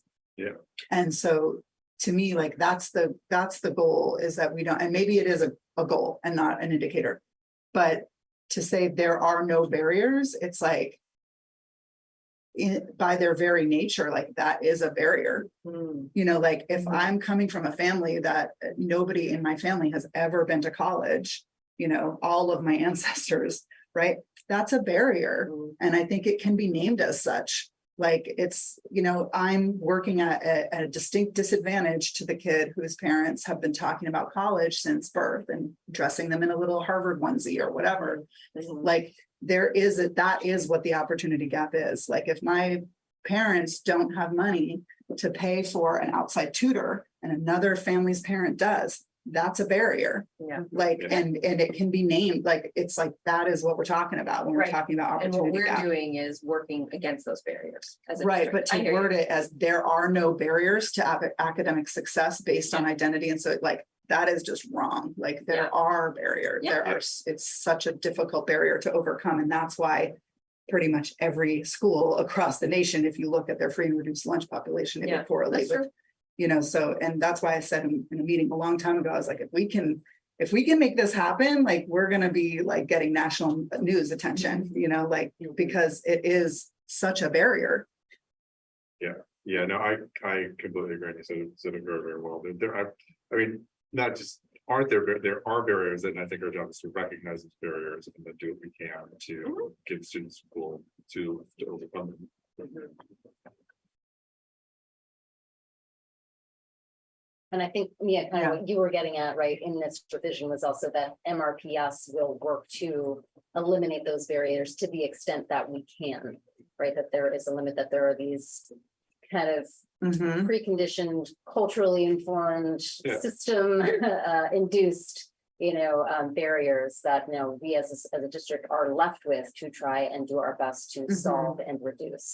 And I don't know if we can like eliminate them. I think it's like given students who just overcome it. I mean, for instance, like you can't eliminate the fact that someone might not live in a household that values a college education and can navigate the process, but you can instill in students that that they have the tools to succeed in college, and then giving them counseling that can guide them through the college process in a way that some families might be able to guide their own children through the college process. And you can do things like that. Scott, are you trying to edit it so that? Yeah, I'm trying to thread the needle of combining the two. And What if it's the barriers to academic success based on identity and socioeconomic status don't predict? I know that's like making it a longer sentence maybe than it needs to be. I think the thing that I was trying to get at is that someone's identity might actually be a predictor as a benefit to their academic success. There could be strengths or there are strengths and benefits that come with, you know, being a gay Black kid. And we want to make sure that that is celebrated, as well as recognize that there are also things in your education that are harder about that. Anyway, so, but that might be just like too small of a head of a needle to thread with these indicators of success. so I think I did what you just said. And I'm not doing wrong. No, you did do what I just said, but now we have academic success twice, which I think is easy enough to. Yeah, I think it's easy enough to clean up. But yeah, you did do what I said. How I about, think- why don't we just say any barriers based on identity and socioeconomic status of students don't predict academic success? Yep. Well, and I like what you were, you know, Because I wasn't thinking. you started, Jim, you started to sort of word it in a way that like MRPS recognizes the barriers and actively works to, you know, so something like that I like too. You know, like if we don't want to just have, because I think it not being predictive of academic success could easily be moved into like the goal category. So if we want to be more like evergreen about it, we could talk about like it's part of our mission and vision to work to. Could we say? Not eliminate, but sort of. Any barriers based on identity and socioeconomic status of students.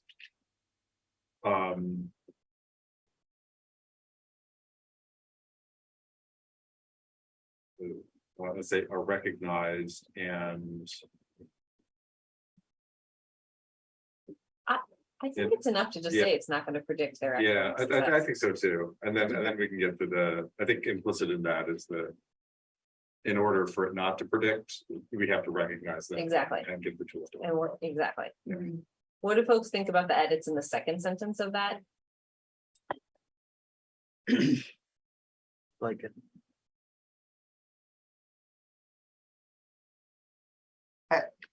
I really like that. So, yeah, go for it. Okay, Yeah, that's good. so then let's keep it moving. Yeah, and I like how you guys really tightened the indicators up.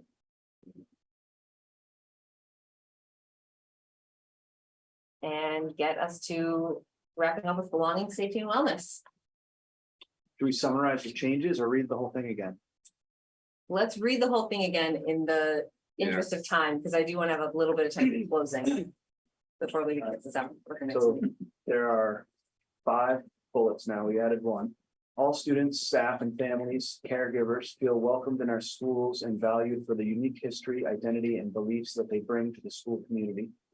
The environments, systems, and opportunities that foster student and staff wellness are present, successful, and thriving in our schools. Students, staff, and families, caregivers can expect to feel safe and have a strong sense of belonging and healthy connections to our school district. When disruptive circumstances arise, the district provides structures and systems to build resiliency. Resources are available to staff, students, families, caregivers that enable them to access their education, and school community members feel those resources are accessible for them.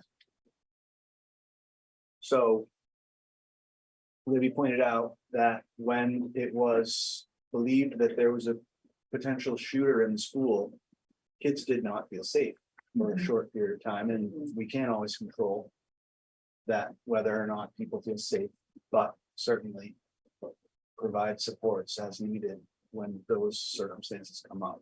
So that was kind of, we kind of landed on can expect to feel safe instead of will feel safe, because that's not entirely in our control.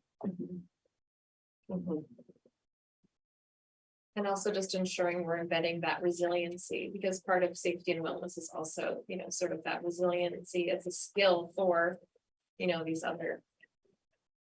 To continue on the theme of where kids go after they're done at MRPS, that resiliency is an important skill that's part of being part of a safe community. Really. Any other thoughts or feedback on this one? I wonder if just adding on that new bullet, when disruptive circumstances arise that jeopardize belonging, safety and wellness.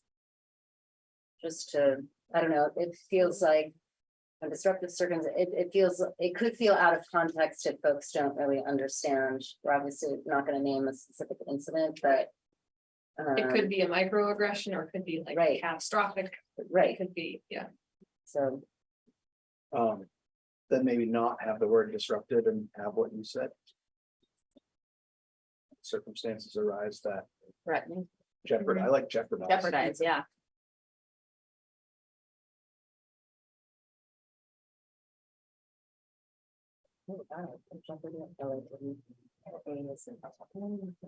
jeopardize wellness. Yeah, okay. Feeling of belonging, safety, it's not.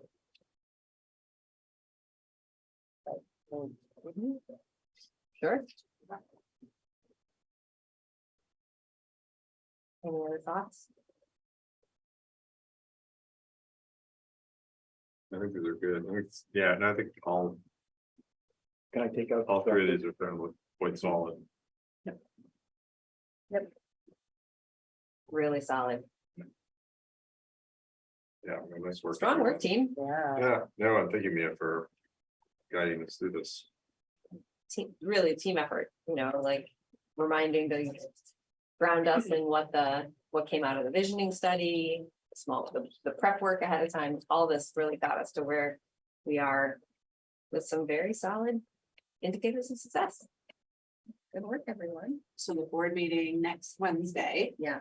Will be starting to work on the more specific goal areas, correct? No, that's on the 6th. That's on the 6th. Yes, Okay, so this next Wednesday was just a reserve. We needed more Yeah, time here. for this, yeah. So maybe we're getting it on one sheet and Yeah, giving some time for it just to make sure. I Yeah. Yeah, I think that makes sense. I can do the cleanup of it beforehand. I won't be at next week's board meeting because I am on vacation, but I can do the cleanup of it beforehand. And I think it's a good idea to kind of like present it and maybe, I don't know if we're gonna vote on it necessarily, but just codify it in a board meeting so that Yeah, the community can see it done. I mean, I know this was all a public meeting and everything, but not in our regular schedule. So I think it's a good idea to do what Libby just recommended, and then, I don't know, yeah, and then on the 6th, we'll move on to setting goals. yeah, and I think we can put a little time aside just for, if how it looks after we.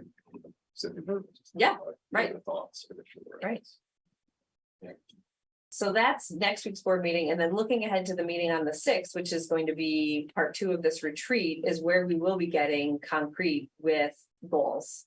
And so the question that I'm posing to all of us is, what do you feel like you need in order to set goals? Is there any information that you don't have at your fingertips, or questions that you might not know those questions at this very moment, but that's sort of our homework for the next 2 to 3 weeks, is to think about that and, put yourself in the space of, okay, in that meeting, I'm going to need to say what I think a goal should be for belonging, safety, and wellness for the next 1 to 2 years, let's just say.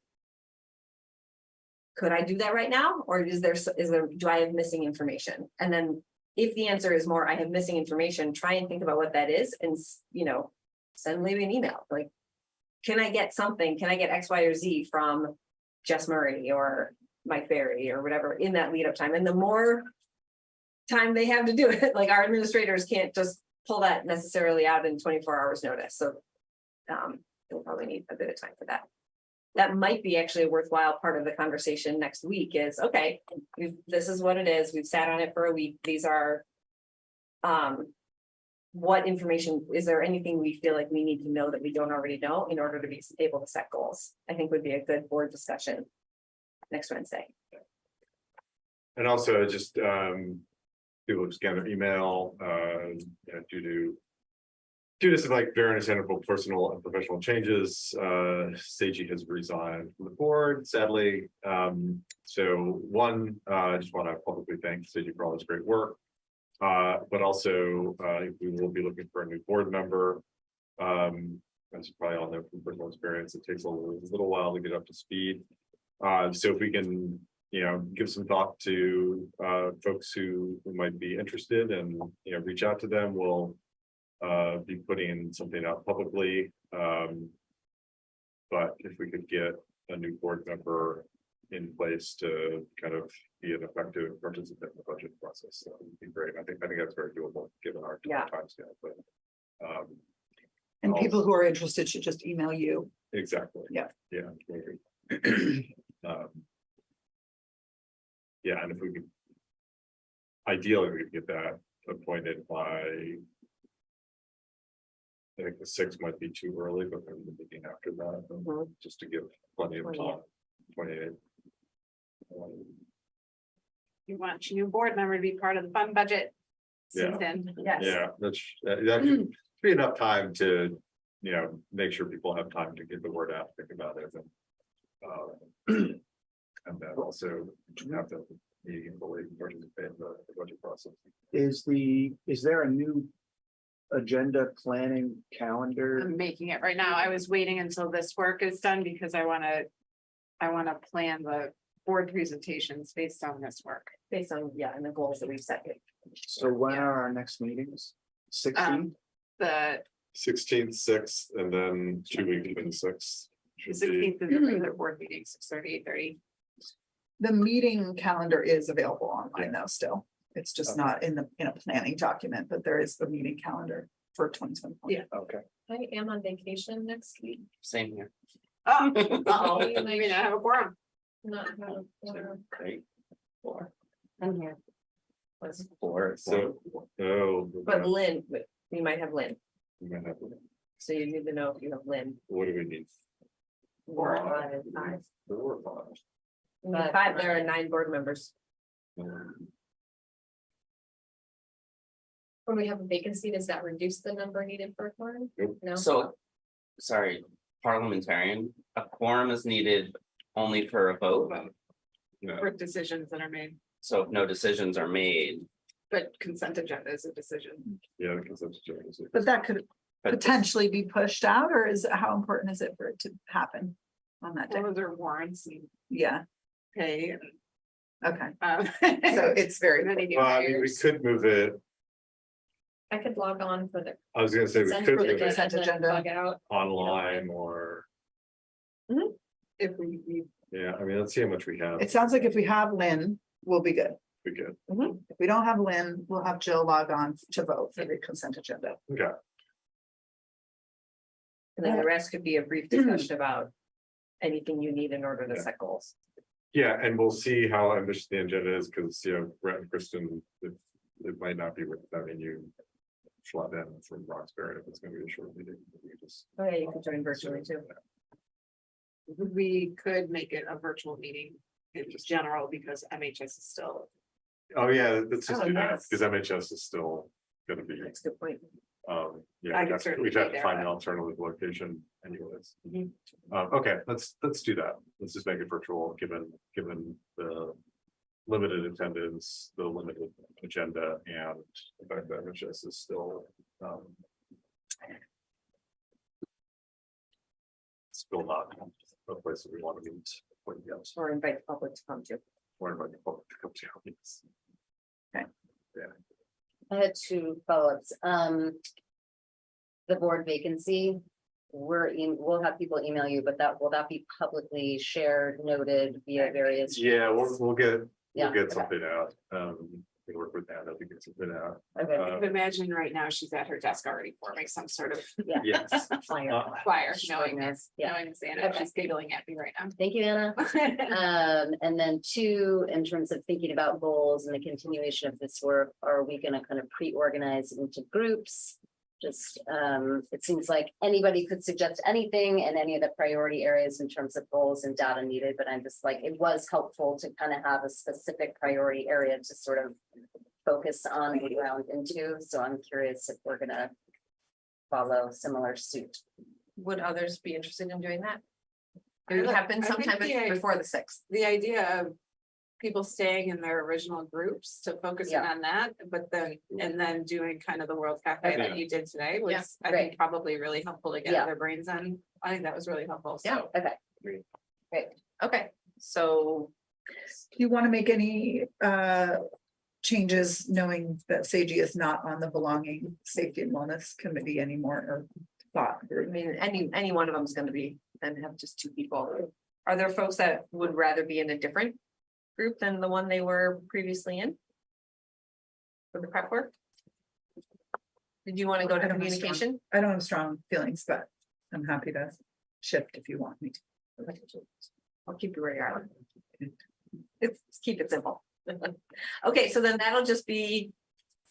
Each group should self-organize the way that we did leading up to part 1 of the retreat. Because that seemed to work for giving people schedules and things like that. And if you do end up having a meeting of 2 or 3 people, you should warn it. Because it'll be discussing board business. Okay, I guess a meeting of 3 people. So it's just a conversation. Good. That's right. And It's a one conversation. is just one person. Like Kristen did a lot of that. One You know, every day. it's really- Yes. should we adjourn? Yeah, we have to adjourn. Yeah, motion to adjourn, So moved. second, Second. all those in favor? Bye. Any opposed? Nay. Nay. I'm an extra.